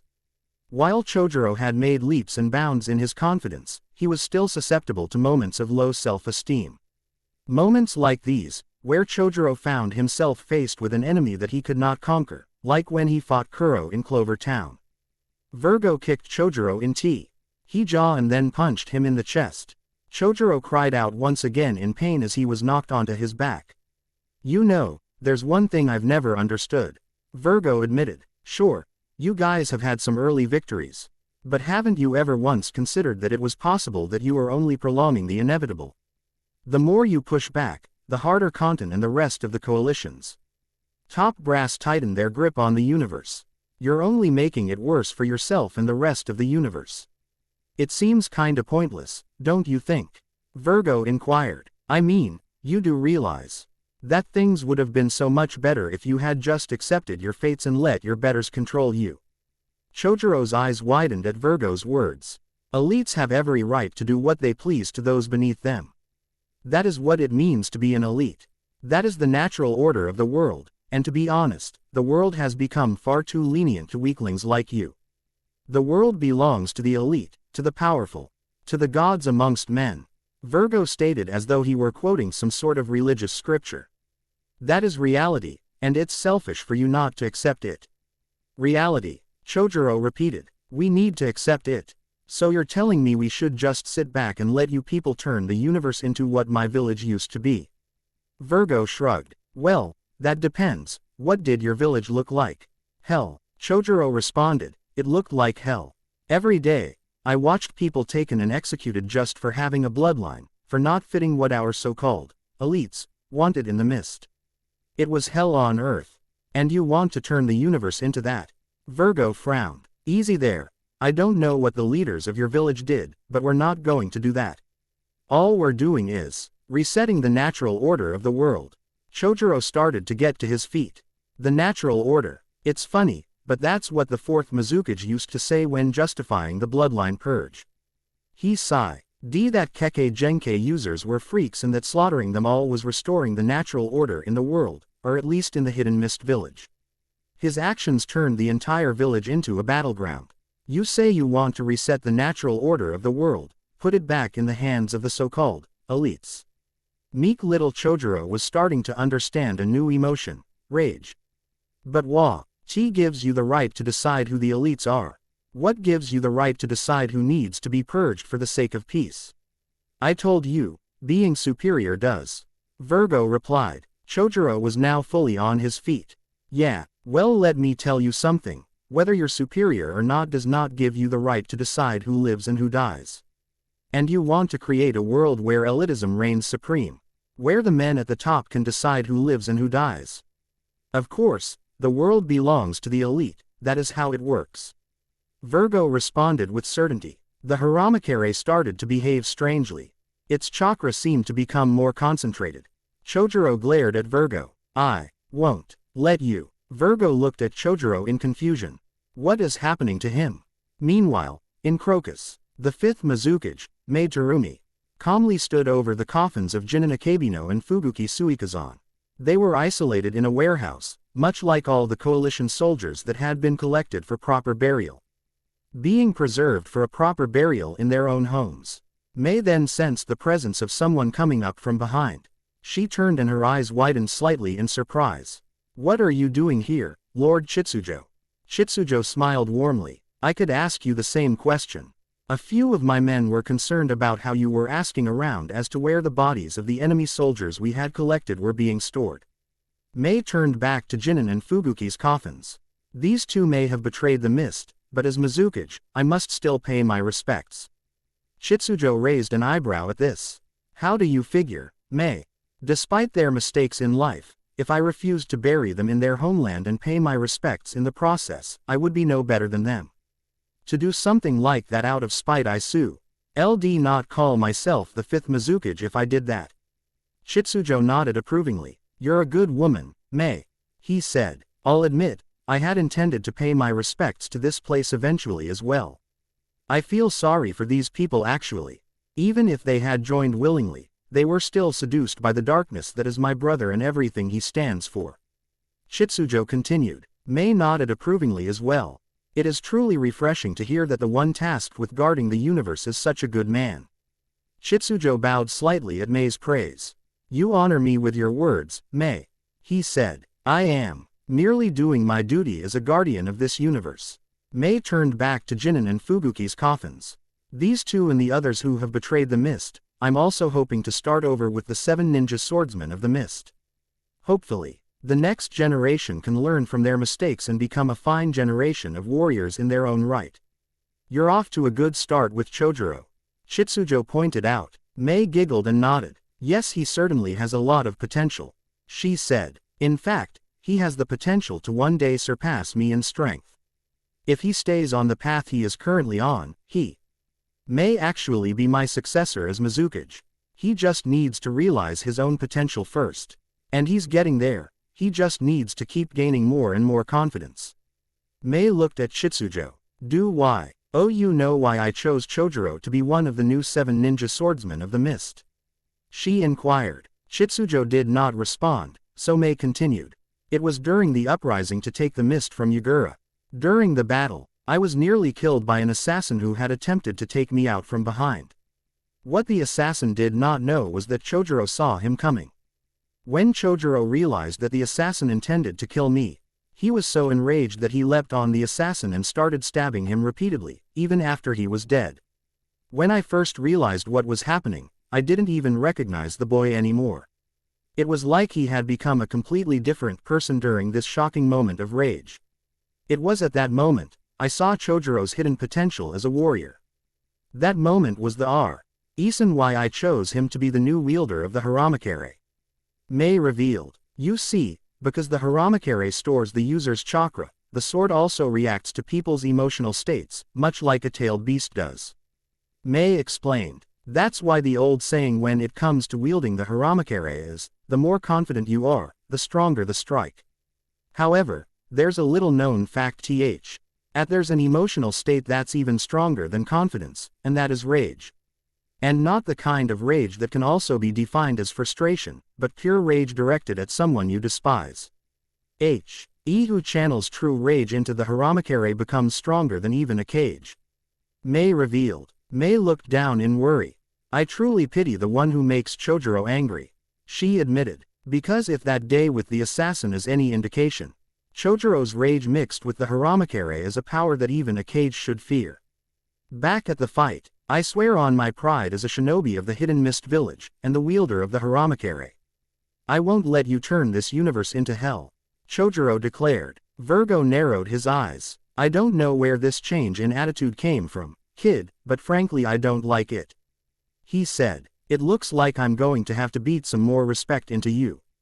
Chojuro then leapt at Virgo, preparing to swing his Haramakare. Virgo suddenly sensed danger and dodged the horizontal slash. What the hell? Why did I dodge that? This kid isn't actually scaring me now, is he? At that moment, Virgo got a good look at the Haramakare. Unlike the wild-looking blade of chakra he had before, it looked much more concentrated. As a result, it looked much sharper. You little brat, Virgo yelled. I won't let you get the best of me. I am Mr. Virgo. Tempest kick. Growing bamboo. Virgo flipped backwards and kicked both of his legs, sending a larger air blade than before towards Chojuro. Chojuro glared at the giant air blade and swung his Haramakare, dispersing the attack with ease, much to Virgo's surprise. You made a big mistake in pushing me, Virgo. One thing you failed to realize is that you have no idea when a lifestyle truly does need to change for the better, because there are people in this world who have truly lived in hell. And right now, you're facing off against one. And I'll be damned before I let you and every single bastard you work with turn the entire universe into what the Hidden Mist used to be. Because if you do, not only will everyone suffer, but I'll have to see Miss Mizukage frown again, just like she did when we were known as the Bloody Mist. And she's much more beautiful when she smiles. I'll protect her smile and the smiles of everyone in the universe. Chojuro declared. Virgo glared at Chojuro. Demon bamboo, he yelled, swinging his bamboo stick at Chojuro. Die you brat, Virgo screamed. Chojuro easily matched the attack with the Haramakare and knocked Virgo off balance. The young swordsman then leapt into the air. Mist style, Chojuro raised his sword above his head with two hands on the hilt. Virgo's eyes widened in fear as he held his bamboo stick above his head in defense. Frenzied slash. Chojuro swung the blade downwards with every ounce of anger he had. Virgo gasped in shock as the blade cut right through his bamboo stick, having his weapon of choice. Then, much to his horror, the blade cut him right down the middle, leaving what would certainly be a nice scar on his chest once the wound healed. Virgo screamed in pain as he fell backwards. He was unconscious before he hit the ground. Chojuro himself was unable to tick the landing due to his adrenaline wearing off. The pain had returned and now as a result he was unable to focus on landing gracefully. So he landed on his stomach. Makarov Dreyar looked at the scene in shock. He called out to Chojuro. "Are you all right, boy?" he asked worriedly. Chojuro managed to respond. "Yes sir, I'm fine," he said. Chojuro found himself struggling to stay conscious. He was so on thinking about the beautiful Mizukage. "Don't worry Miss Mizukage," he thought. "I'll protect your beautiful smile, and everyone else's smile as well. I promise." Chinjiao vs. Sasori. Sasori chuckled. "You're going to be a challenge to wield as a puppet, you know that?" he inquired as he manipulated Yamaya to attack Chinjiao with two poison-coated blades that were formerly hidden in his wrists. "That large body of yours will be very heavy. I'll have to use 2 hands to manipulate your body with chakra strings." "Oh well, it'll be well worth it to have your 500 million berry power, Chinjiao."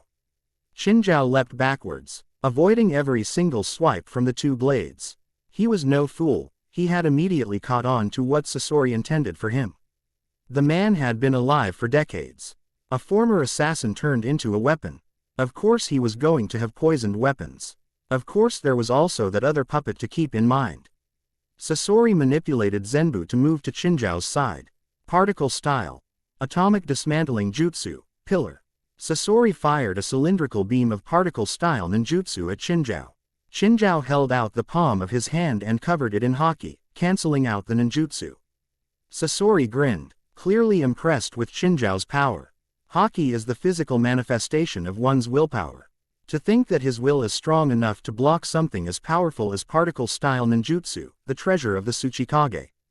I'm impressed, but it won't be enough. My poisons are among the best in the entire world. Only someone of Tsunade or that annoying apprentice of hers caliber can cure them. All I need is to cut that man just once and this battle will be mine. Chinjiao then coated his pointy head in armament haki. Swinging military head, he bent over and swung his head around, intent on sweeping the 2 puppets. "I don't think so," Sasori yelled, pulling back Yamaya and Zenbu, avoiding the attack. "Particle style," Sasori yelled. "Atomic dismantling jutsu, sphere." Sasori manipulated ZNBU to toss the sphere at Chinjiao like a ball. Chinjiao placed his hands on the ground and pushed himself backwards, leaping away from the ball. He watched in awe as the sphere wiped out the area he had been on out of existence. He then noticed that Sasori was wide open, right up the middle. He kept his hands on the ground and propelled himself forward. Drill Dragon Nail. Chinjiao launched himself right at Sasori. Sasori narrowed his eyes, realizing what Chinjiao was intending to do. Earth style. Sasori manipulated Zenbu. Great Wall Jutsu. A wall of earth sprouted up from the ground and slowed down Chinjiao. Yamaya then moved to Chinjiao's side and attempted to cut through him with one of his poisoned blades. Chinjiao managed to stop himself, and push himself away from the remains of the wall and dodge Yamaya's attacks in the process. "He moves pretty well for a big man," Sasori noted. "Then again, I guess when you live that way for the entirety of your life you get used to it." Sasori decided to voice this. "You have impressive speed, Chinjiao." His words were sincere. "Your skills will truly be a fine addition to my collection. But I wonder if you can keep it up. Like I said, your age must be slowing you down. At this point, I can only imagine you're nearing your limit." Chinjiao growled in annoyance at Sasori's words. Zenbu and Yamaya then moved back in front of Sasori. Zenbu did some hand signs from Sasori's manipulation of chakra strings. Particle style. Atomic dismantling jutsu. Zenbu formed another cylinder. Pillar. Chinjiao leaned to the side, managing to avoid the pillar. However, Yamaya then struck. He opened his mouth to an unnatural length and launched a cylindrical object at Chinjiao. The object then exploded and launched several Senbon that struck Chinjiao in several places.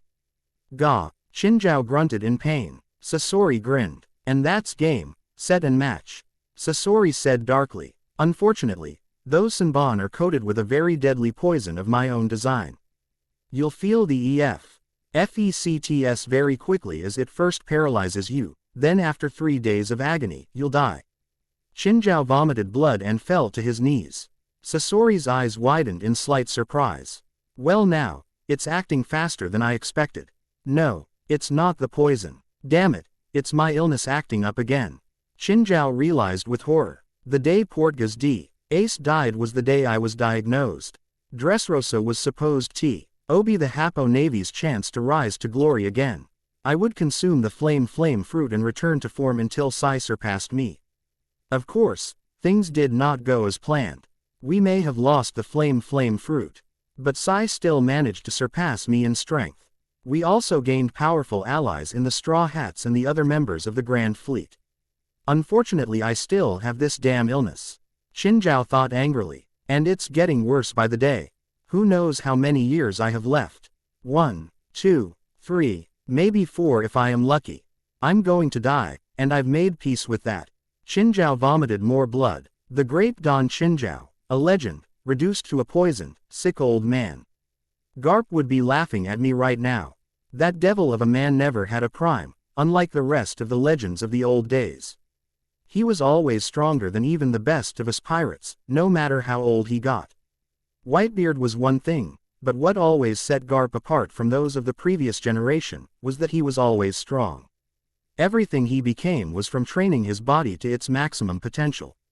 That will never change. They do not call just anyone the hero of the Marines. There is no doubt in M. Why mind that man could still corner Gold Roger if he wanted to? I hated Garp so much, but I respected him for his strength. He flattened my head with such ease back then, he could do it easily today. And yet here I am. A legend in decline due to an illness and old age. I couldn't even set an example for my grandsons and win against one of the officers of the Don Quixote pirates. Sasori called Zenbu and Yamaya back. Knowing that Yamaya had done his job, Sasori sealed him back into a scroll. However, knowing that there were still plenty of fights ahead, Sasori kept Zenbu out. It truly is a shame to see the once great Don Qinzhao like this. Sasori admitted. Even as someone not from your world, this is truly a tragic sight to behold. But not to worry, you'll never have to worry about things like old age ever again. You should be thanking me, Qinzhao. I'm about to give you something that any sane senior citizen would dream of. The gift of eternity. The gift of never having to worry about whether you'll live to see tomorrow. With all your talk of peace and comfort, I'm going to give you the greatest peace there is. Peace of the grave, Sasori told him. Of course, much like those two wizards. I'm first going to give you a few moments of bliss as I suspend your body in a state of animation. In fact, I might just go ahead and take your life as soon as we're back at my workshop. I'm honestly excited to start working on you. So I'll kill you instantly. That way, you won't have to suffer from my poison. Garp, if you saw me now, you'd laugh with that big booming voice of yours. Damn, that laugh haunted my nightmares for years. One of your foes, an old and pathetic shell of his former self, wasting half of his prime on some stupid grudge. And yet here I am now, fighting in the same army as your grandson. Under the command of your son. Both of whom I swore to hate because I wanted to take something precious from you, just as you had taken something precious from me. Perhaps it is the work of a real god. Much like Lord Chitsujo, Qinzhao mentally suggested, but I think it might actually be a sign that I still have a chance to do something worthwhile with my life for a change, rather than waste it holding on to the past. Leave the world a better place for the next generation, that is my responsibility as the elder generation. I had failed in that job for so long, but now I have a unique chance to right that wrong. Garp, I'm not going to waste it. Qinzhao promised himself. And before this is all over, before this annoying illness claims my life, I will seek you out once more. And tell you that I forgive you. Qinzhao dug his hands deep into the ground. He then dug his feet into the ground as well, as though he were in a sprinter's stance. Sasori caught onto this and frowned. Oh, you're still trying to move. You're quite impressive for attempting to resist my poison. You fool, it was never your poison that affected me, it was an illness I had been diagnosed with a while back. Qinzhao said, it's robbed me of so much of my strength over the years. You are right when you say that I am a tragic sight to behold. However, Qinzhao continued, I am still a legend amongst pirates for a reason. And I still have enough left for one final attack. Sasori scoffed at this. You're the fool. Even if the poison hasn't acted up now, it will in mere moments.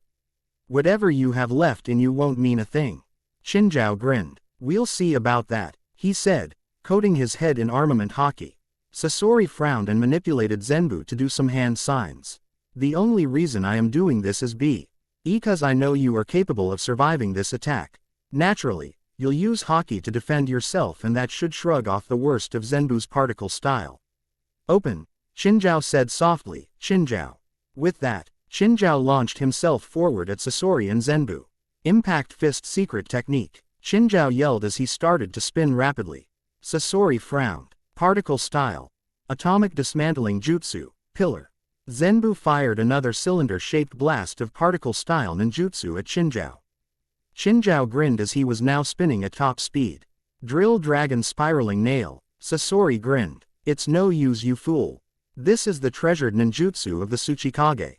And this is the treasured technique that can open an iceberg. Qinzhao declared as he spun straight into the particle style attack. Sasori's Rin was wiped away when his attack was dispersed. What? He screamed in shock. He then realized what had happened. His armament haki, he manifested it on his head and then used it like a hurricane, repelling everything away from him. Sasori froze in horror. He truly would have made a fine addition. He said softly. Qinzhao broke straight through Zenbu and struck Sasori in the stomach. Ack! Sasori cried out in pain as he was sent spinning into the air. Qinzhao grunted in pain as his adrenaline wore off and the big man fell to the ground. Sasori's motionless body fell on its side. The Akatsuki member was not dead. But after a blow like that, he was not going to get up for a while. Several coalition soldiers gasped in horror when they saw Sasori hit the ground.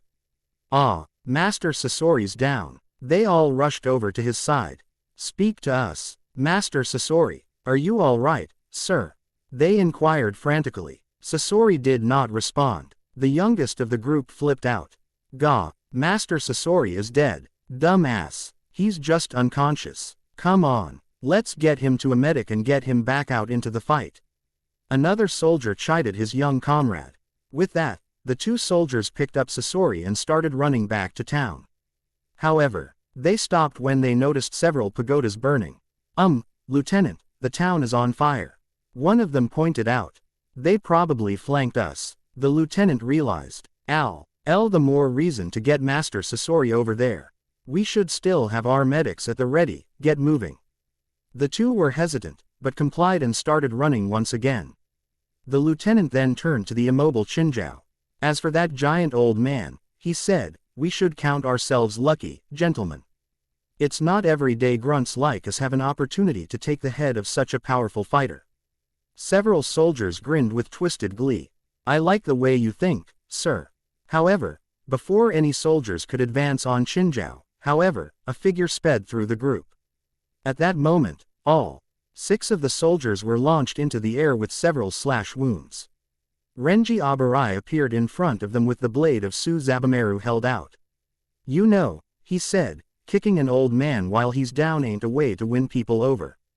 Renji walked over to Qinzhao, who had lost consciousness due to his illness and the poison taking effect. Take a good long rest, geezer. He said, once you wake up, this fight will be over. Yeah, you tell them, Pineapple. Renji looked back to see Flare Corona jumping down and cheering. Yeah, thanks Flare. He said. Flare then collapsed to a single knee. Renji rushed over to her.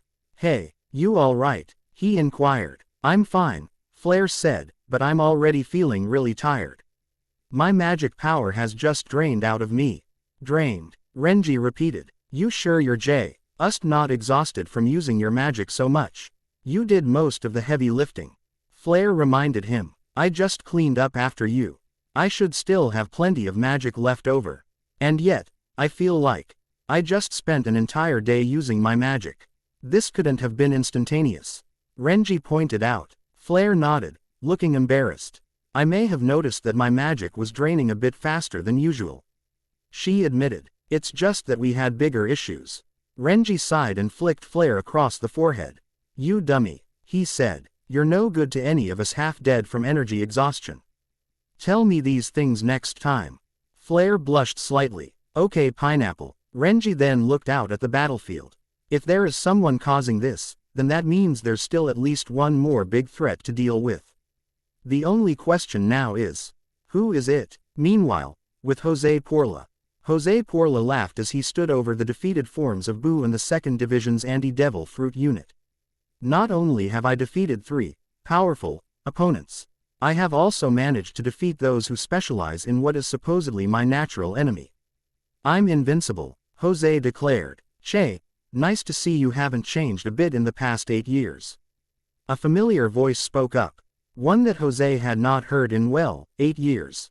Jose chuckled darkly after getting over his brief moment of surprise. It's been a long time, hasn't it, Gajiel? Gajiel glared at his former guild master. It has indeed, Jose. Jose turned to Gajiel and then gasped in surprise at the fact that Gajiel was missing both of his arms. Gajiel, my boy, you don't look so good. Did you run into some trouble? That's none of your damn business, Jose. Gajiel replied, desperately trying to resist the sense of fatigue coming from blood loss. Oh Gajiel, I've taught you better than that. It's Master Jose to you. You're not my master anymore. Gajiel responded. Jose sighed. Indeed I'm not, he said. I'm very disappointed in you, Gajiel. Gum gum stamp. Yosh. He was suddenly kicked in the side of the head by a blackened foot, much to Gajiel's surprise. The former Phantom Lord Guild Master was knocked off his feet by the attack. Monkey D. Luffy landed where Jose had been before while the man fell on his back several feet away. Straw hat, Gajiel said in surprise. Luffy turned to Gajiel and gazed at him with a look of surprise and confusion. Hey there, Gajiel, what happened to your arms? Omake. Naruto and Sasuke play Street Fighter 4. Sasuke Uchiha frowned at the screen before him. Naruto Uzumaki grinned excitedly. You ready for this, Sasuke? What is this, Naruto?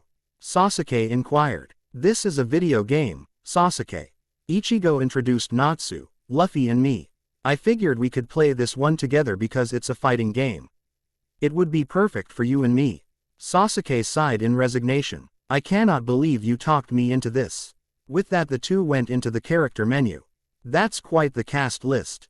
Sasuke noted. Damn right it is, Naruto said. And we need to start this off right.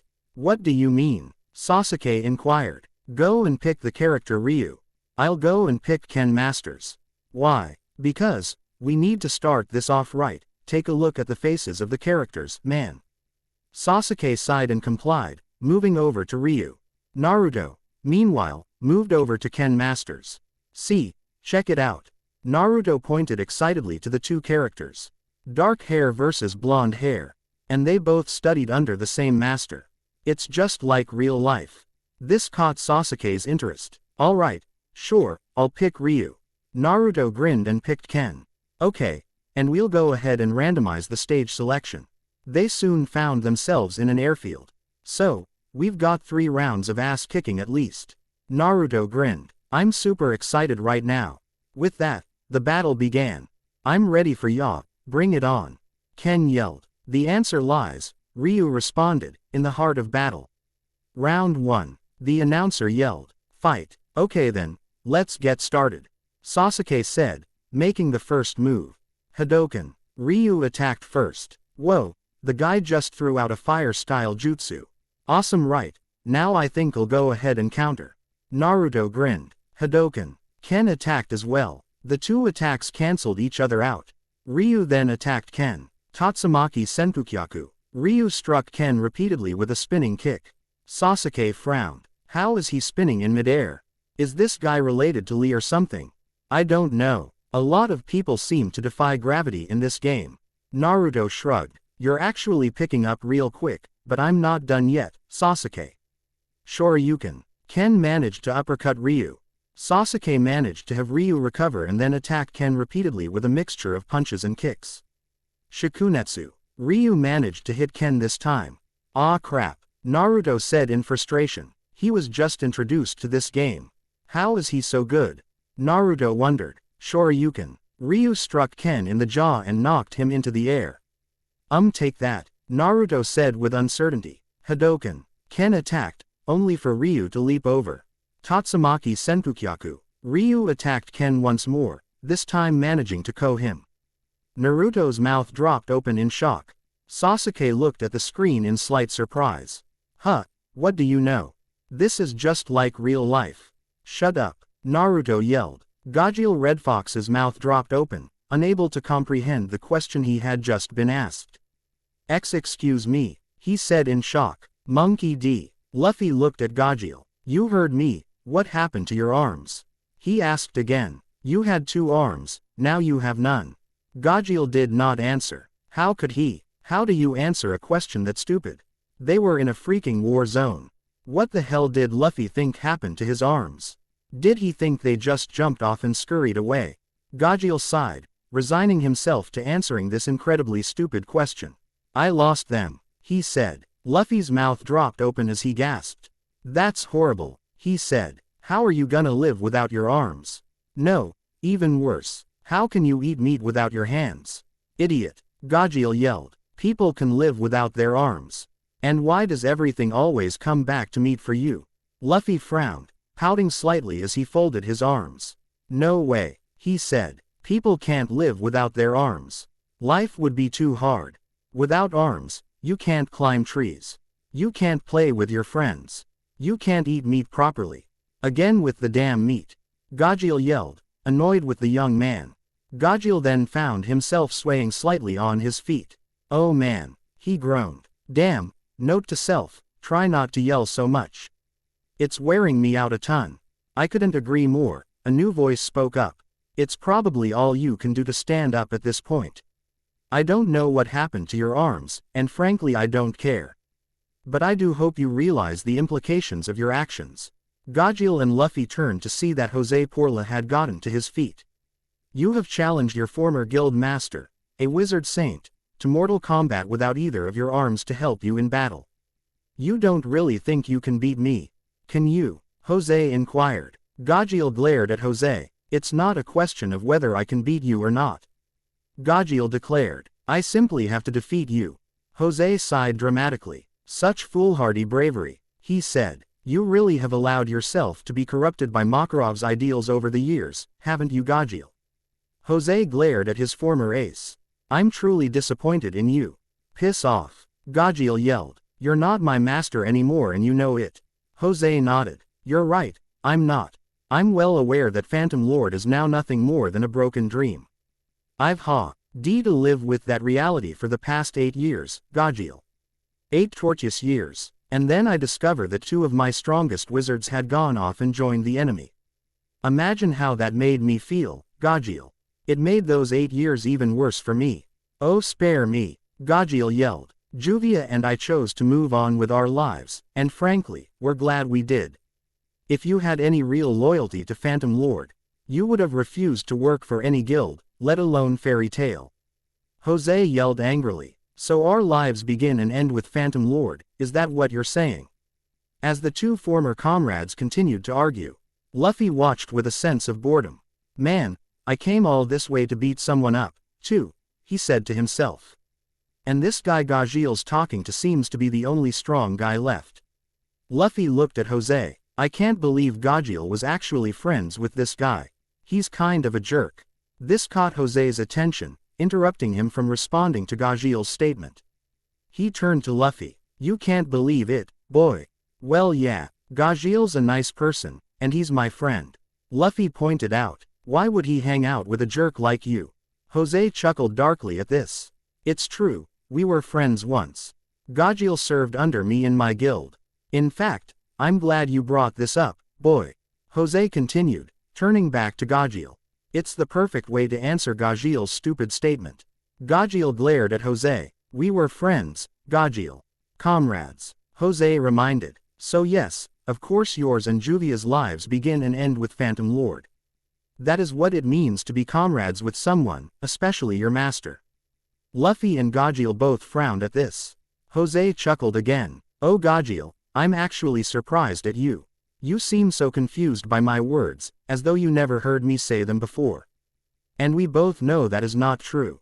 I was always very straightforward with you and the rest of Phantom Lord. I made it very clear to you all from the very beginning that all I asked for you was absolute loyalty to Phantom Lord, and by extension me. In fact, if my memory serves me correctly, and believe me, it always does. I made that perfectly clear to you the day I recruited you to Phantom Lord. And while we're on the subject, Jose said, that day is another reason why your betrayal wounds me so, Gajiel. Gajiel growled in anger at Jose. After all, I would think that you'd be eternally grateful to a man who got you out of prison. Yeah, Gajiel yelled, running towards Jose and then throwing a kick aimed at the man's neck. Jose simply stood there and allowed the kick to connect. The kick made contact, but Jose did not budge an inch. Gajiel's eyes widened at the sight. Oh Gajiel, it appears that not only have you forgotten about that day, you've also forgotten about the gap between you and I. Jose said with mock sadness. And look, the gap has only grown over the years. Jose noted, your attacks aren't even worth avoiding. Gajiel managed to get over his shock and leap away from Jose, putting some distance between him and his former guild master. If kicking you won't work, then I'll just have to strike you down with the power of a dragon. Let's see you stand up to this, Jose. Gajiel took a deep breath. Iron Dragon roar. Jose sighed. You're still the same idiot you always were. He noted. The only difference now is that you are no longer a useful idiot. And idiots that are not useful should be exterminated. Jose held out his hand. Negative charge. Gajiel and Luffy gasped in surprise as Gajiel's roar attack was absorbed completely by Jose. Gajiel looked at Jose. The hell was that, Jose? You use shade magic, not whatever the hell you just did. Jose laughed at this. Once upon a time, you were correct, Gajiel. He said, but your former master has upgraded himself in the 8 years since you've seen him. You see, thanks to the many alliances Lord Kantan created with the formation of the Conquerors Coalition, we have access to certain perks, such as devil fruits from the world government and the black market. As a result, Jose continued, I ate the charge fruit and became a battery man. This caught Luffy's attention. A battery man, that is so cool, he yelled with glee. Luffy slammed his two fists together. All right then, I wanna take this guy on. Stay out of this, Straw Hat. Luffy froze in place. He looked at Gajiel, who was giving him an angry and defiant look. You stay out of this, you hear? Gajiel demanded. This battle is between me and Jose. You are not going to interfere. Luffy looked at Gajiel in slight surprise. Gajiel looked at Jose. This is something that I have to do. He yelled. He's my former master. It's my responsibility to stop him. That may be true, Gajiel, but do you honestly think you're in any condition to fight? Gajiel's eyes widened as someone new entered the fray. Panther Lily flew up next to Luffy. Jose frowned in annoyance at the sight. The rats just keep coming. He said derisively. Lily. Gajiel said softly. Look at you, Gajiel. You're armless. You've lost a lot of blood. You're exhausted. Do you honestly think you can beat Jose? Panther Lily angrily inquired. Gajiel responded without hesitation. Shut up, Lily. I won't let you stop me. I need to bring this guy down. It's my responsibility as his former subordinate. Luffy watched Gajiel's tirade with a look of interest. This did not seem to sway Panther Lily. Your responsibility? What kind of reasoning is that? You're going to get yourself killed in your condition, you damn fool. Gajiel sighed. Maybe I will, he admitted grimly. Doesn't mean I can't take this guy with me. Gajiel Panther. Lily continued to try to reason with his best friend. I'm glad we're best friends, Lily, I really am. Gajiel said with a slight smile on his face. But, I'm also glad that you never witnessed what my life was like before I joined Fairy Tail. I'm your friend, Gajiel, I would never have cared about your life before Fairy Tail. Panther Lily said to him. Can you say that for certain? Gajiel inquired. Lily, I did some bad things before joining Fairy Tail. Just ask Levi, for crying out loud. I was a piece of scrap metal, the worst kind of scrap. The kind of scrap that cut you with the sharp, rusty end of it when you got too close. And this bastard, Gajiel gazed at Jose with a look of hate on his face, took me in. And he may have removed the rust, but he never dulled the sharp end. Flashback. 14 years ago. After Metallicana vanished, I wandered Fury for an entire year. Contrary to what I always said to Salamander, during that first year on my own, I really did want to find Metallicana. I searched everywhere, asking around if people had seen a giant dragon that looked like he was made of iron. I always got the same answer. No, kid. Dragons don't exist, you should know that. After a year of getting that answer, I was devastated. At that point, I gave up on Metallicana and decided that he was nothing but a selfish bastard that abandoned me. Once I decided on that, I became a cold and bitter little bastard that hated everything around him. I hated everything. I hated the kids walking around with their parents. I hated the parents who clearly loved their kids. I hated the people with money. I hated the people without money. I hated everything. And so, during my second year, in the year 778, I committed my first crime. A young Gajiel Red Fox, his hair amazingly at a length proportio null to what it would be at his age 14 years from now, hid in the shadows. His eyes were trained on his prize. Said prize was a food stand. More specifically, a delicious link of cooked sausages hanging in the stand. After wandering around for an entire year, Gajiel eventually settled in the tourist town of Allium in West Fury. The reason it was called a tourist town was that tourism from people from the western countries was the main income of the town. So, there were often food stands that had many delicacies from across Fury, like the sausages Gajiel was currently eyeing. Being a street rat, Gajiel had no money for the food. However, he was hungry, very hungry. So, predictably, he was intent on stealing the sausages for himself. Sausages. Get your sausages here, straight from Gerber Town, famous for its meat, the chef shouted. Normally, Gajiel would eat regular iron for food, usually, consuming one's element was preferred for replenishing magic. Right now, Gajiel had no need for replenishing his magic. He just wanted some food to silence the growling beast that was his stomach. With that, Gajiel began his plan. He created a small kunai knife out of his Iron Dragon Slayer mag. And hurled it right next to the chef's foot. When the chef's foot brushed up against it, he immediately paused and took note of the object his foot had touched. He immediately took note of how firm it was in comparison to a rock and how it refused to move when he tapped his foot against it. He then turned to see what it was. His eyes widened when he saw that it was a kunai knife. Yelling in horror, the man jumped away, stumbling backwards and falling onto his back. Gajiel then made his move. He leapt out of the shadows and grabbed a long link of sausages from the rack and ran off. The chef got over his shock and glared at Gajiel's retreating form. "Thief!" he yelled. "You damn thief! You threw a knife at me! Screw you, old man!" Gajiel yelled back. "I missed on purpose. Be glad I did, because I would have kicked your ass otherwise." The chef got to his feet. "I'll catch you, you brat!" he screamed. Unfortunately, the chef failed to follow through on his promise of pain. Gajiel eventually lost him after retreating into another shadowy alley. This was Gajiel's life for the next several years, stealing from a different food stand whenever he was hungry. Tragically, the man's life only continued to spiral out of control 3 years later. That was the year he first met Jose Porla. At the time, Gajiel was around 15, which was the legal drinking age in Fury. Unfortunately, he finally wore out his welcome in Allium, so he had to leave and move on to the next town, Denish. So, the man often frequented a bar in Denish for drinks. The bartender asked for his idea, but he simply gave the man a patented Gajiel Red Fox glare that intimidated him into silence. Gajiel spent his evenings just drinking, wanting to be alone with his thoughts, trying to figure out what Metallicana had intended for him when he had abandoned him. Unfortunately, what Gajiel did not realize was that all his glaring and refusal to pay for his drinks, along with his refusal to give any sort of ID letting the establishment know that he was of the legal drinking age, were eventually going to bite him in the ass. And it came in the form of a few street toughs hired by the owner of the establishment to serve as bouncers. Looking back, Gajiel was surprised that the owner had hired street toughs to rough him up instead of just calling the authorities. What Gajiel did not know, actually, was that the owner had been running an illegal business on the side selling alcohol to minors, and that the inn did not want to get the authorities involved, due to his own fear of his illegal business being discovered. It started out as a night just like any other.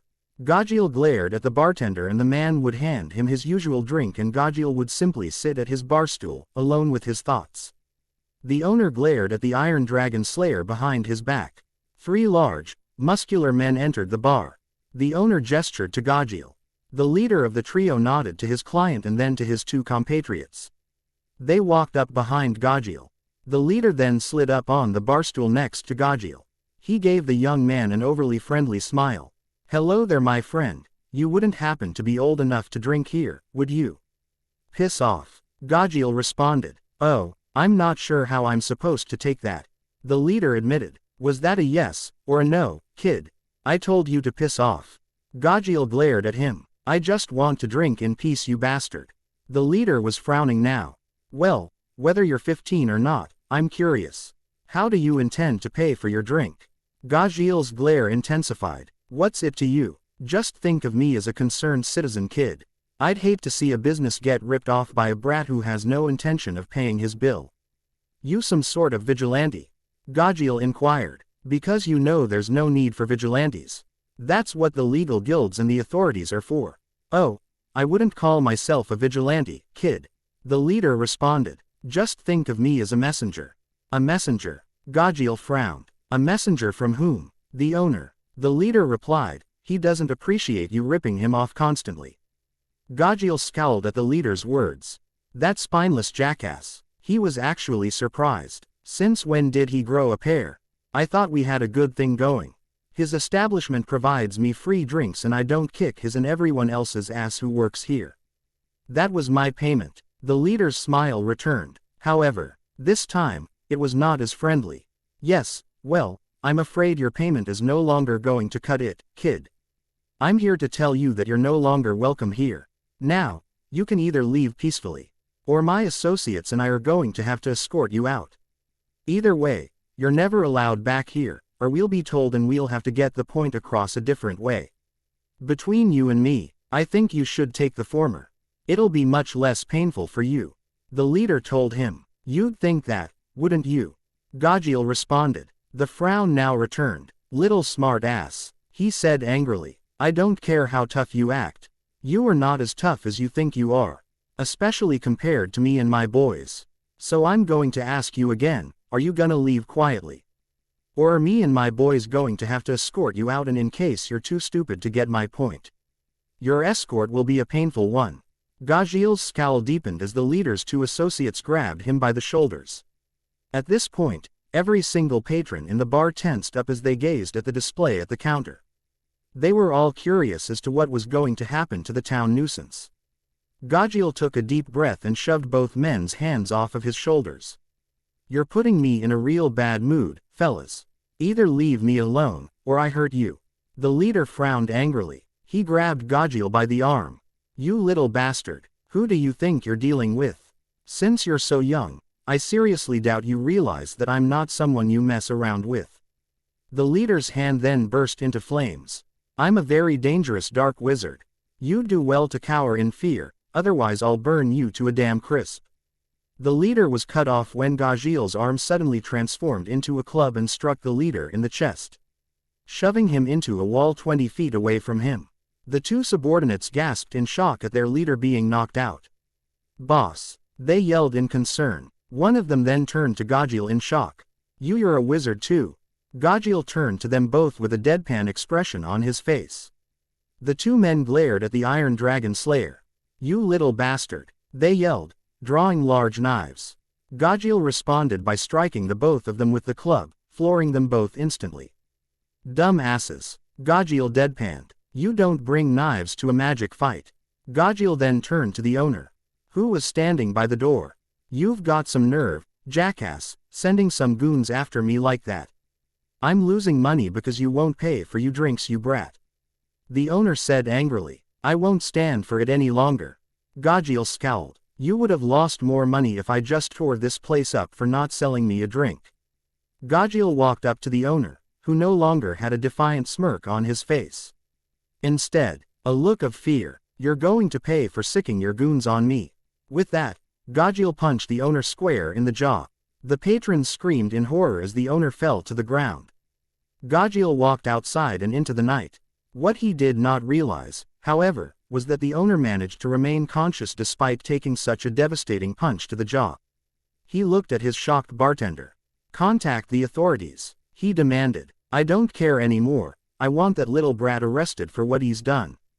Outside of the bar, a passing Jose Porla had watched the entire scene in shock.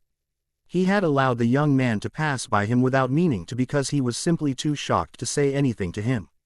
Luckily, Jose did not have to worry too much. He would see him again. That night, Gagiel Red Fox would be arrested by the authorities for assault, battery and destruction of private property, all with the use of magic. In the Kingdom of Fury, crimes committed with the use of magic are considered a greater offense than committing crimes without magic. The main reason for this is that as a possible weapon, it could cause a great deal of death and destruction if it were used in that way. For that reason, and the fact that Gagiel was considered old enough to be tried as an adult, the young dragon slayer was in hot water. Very hot water. Gagiel was just now realizing this as he sat alone in his jail cell, provided to him by the Magic Council. Now, he was waiting for his arraignment. I'm gonna kick that owner's ass when I see him again, he vowed quietly. What Gagiel did not realize, however, was that today could arguably be considered a lucky day for him. Something that became apparent when one of the guards entered and addressed him. What is it, Frog? Gagiel asked. You've made bail, boy. You're leaving. The frog man replied. This made Gagiel's eyes widen in surprise. Say what? I'm leaving. The guard nodded. That's right, you've been bailed out. I didn't realize you had such wealthy friends. I honestly cannot believe someone would pay a 200,000 jewel bail. Especially someone of that man's fame. Gagiel could not believe what he was hearing. Someone was bailing him out. For some reason, he was being bailed out of prison instead of being sent to prison for beating the hell out of that slime ball owner and those goons he had hired. The guard unlocked Gagiel's cell door. The dragon slayer got to his feet and followed the frog man out of the jail. The frog man then addressed a fancily dressed man with a mustache. He's all yours, Lord Porla. Jose Porla smiled pleasantly at the frog man. Thank you very much, Nazimo. The frog named Nazimo bowed respectfully and left the two alone. Gagiel folded his arms. Are you the one who bailed me out? He asked. Why yes, I was. You don't have to worry about money. 200,000 jewel may be a lot to you, but it's nothing much for me. Jose told him. Well, thanks I guess. I never asked you to help me though. Gagiel told him. Jose laughed pleasantly at this. My boy, you didn't have to. I just did what I thought was right. He told him. Gagiel raised an eyebrow at this. Truth is, Jose continued, I bailed you out because you've piqued my interest. You see, I was there that night. The night you beat up the owner and those 3 men he sent after you. I couldn't help but notice that unique magic you were using. Would you mind telling me what it was? Gagiel really didn't want to answer this guy. However, he felt somewhat compelled to. After all, this man did drop 200,000 of his own money to bail him out of prison. It's Dragon Slayer magic, Gagiel replied. Iron Dragon Slayer magic to be exact. It was taught to me by a selfish-ass dragon who up and abandoned me when he had the chance to. Jose's eyes widened in surprise at this. That's a hell of a story, boy. He pointed out. You do know that Dragon Slayer magic is considered one of the lost magics, right? No, I didn't, Gagiel replied. Not that I care, really. And quit calling me boy. If you went and bailed me out of jail, you should know that my name is Gagiel, Gagiel Red Fox. Jose smiled. And I'm Jose Porla, master of the Phantom Lord Guild. This caught Gagiel's attention. A guild, Jose nodded. Yes, the strongest guild in all of Fury. He claimed without hesitation. A place where people as strong as you gather around to find work. Gagiel raised an eyebrow at this. Strong as me? You underestimating me, or overestimating yourself and your guild? Gagiel, my boy, I only accept the strongest into my guild. Jose claimed. Which brings me to why I'm here, Jose continued. Gagiel. I want you to be the latest addition to Phantom Lord. I want you to join me. Gagiel raised an eyebrow at this. You want me to join your guild? Listen geezer, I work better alone. I never said they had to be your friend, Gagiel, just think of your new guild mates as your coworkers. Jose told him. You make it sound like I've already decided to join. I'm not going to join your stupid guild. Gagiel told him. Before Gagiel could turn away, Jose spoke once more. You really impressed me that night. The night you beat up those goons the owner hired to drive you away from his bar. Oh, and how so? You're strong, Jose told him. Very strong, and I would hate to see your talent go to waste. Gagiel froze at this. You think I'm talented, huh? Gagiel, power equates to talent in the world of magic. And of course, following that line of thinking, you are the most talented wizard I've come across in years. It would be a crime against the wizard world. No, against humanity, if your talents were wasted. Come join Phantom Lord. Let me give you a purpose in life. Jose told him. Let me help you put that talent of yours to good use. Gagiel wanted to say no, but the man had been on his own for years now. Jose's words were the first positive words he had heard in years. Phantom Lord, huh, Gagiel said. I guess that sounds nice. Jose smiled at this. Gagiel grinned. Sin. CE, you're the only person since Metallicana to see my talent. I suppose I can offer my services to your guild for a while. Back in the present, Gagiel glared furiously at Jose. I should have taken that jail time. I never should have let you bail me out.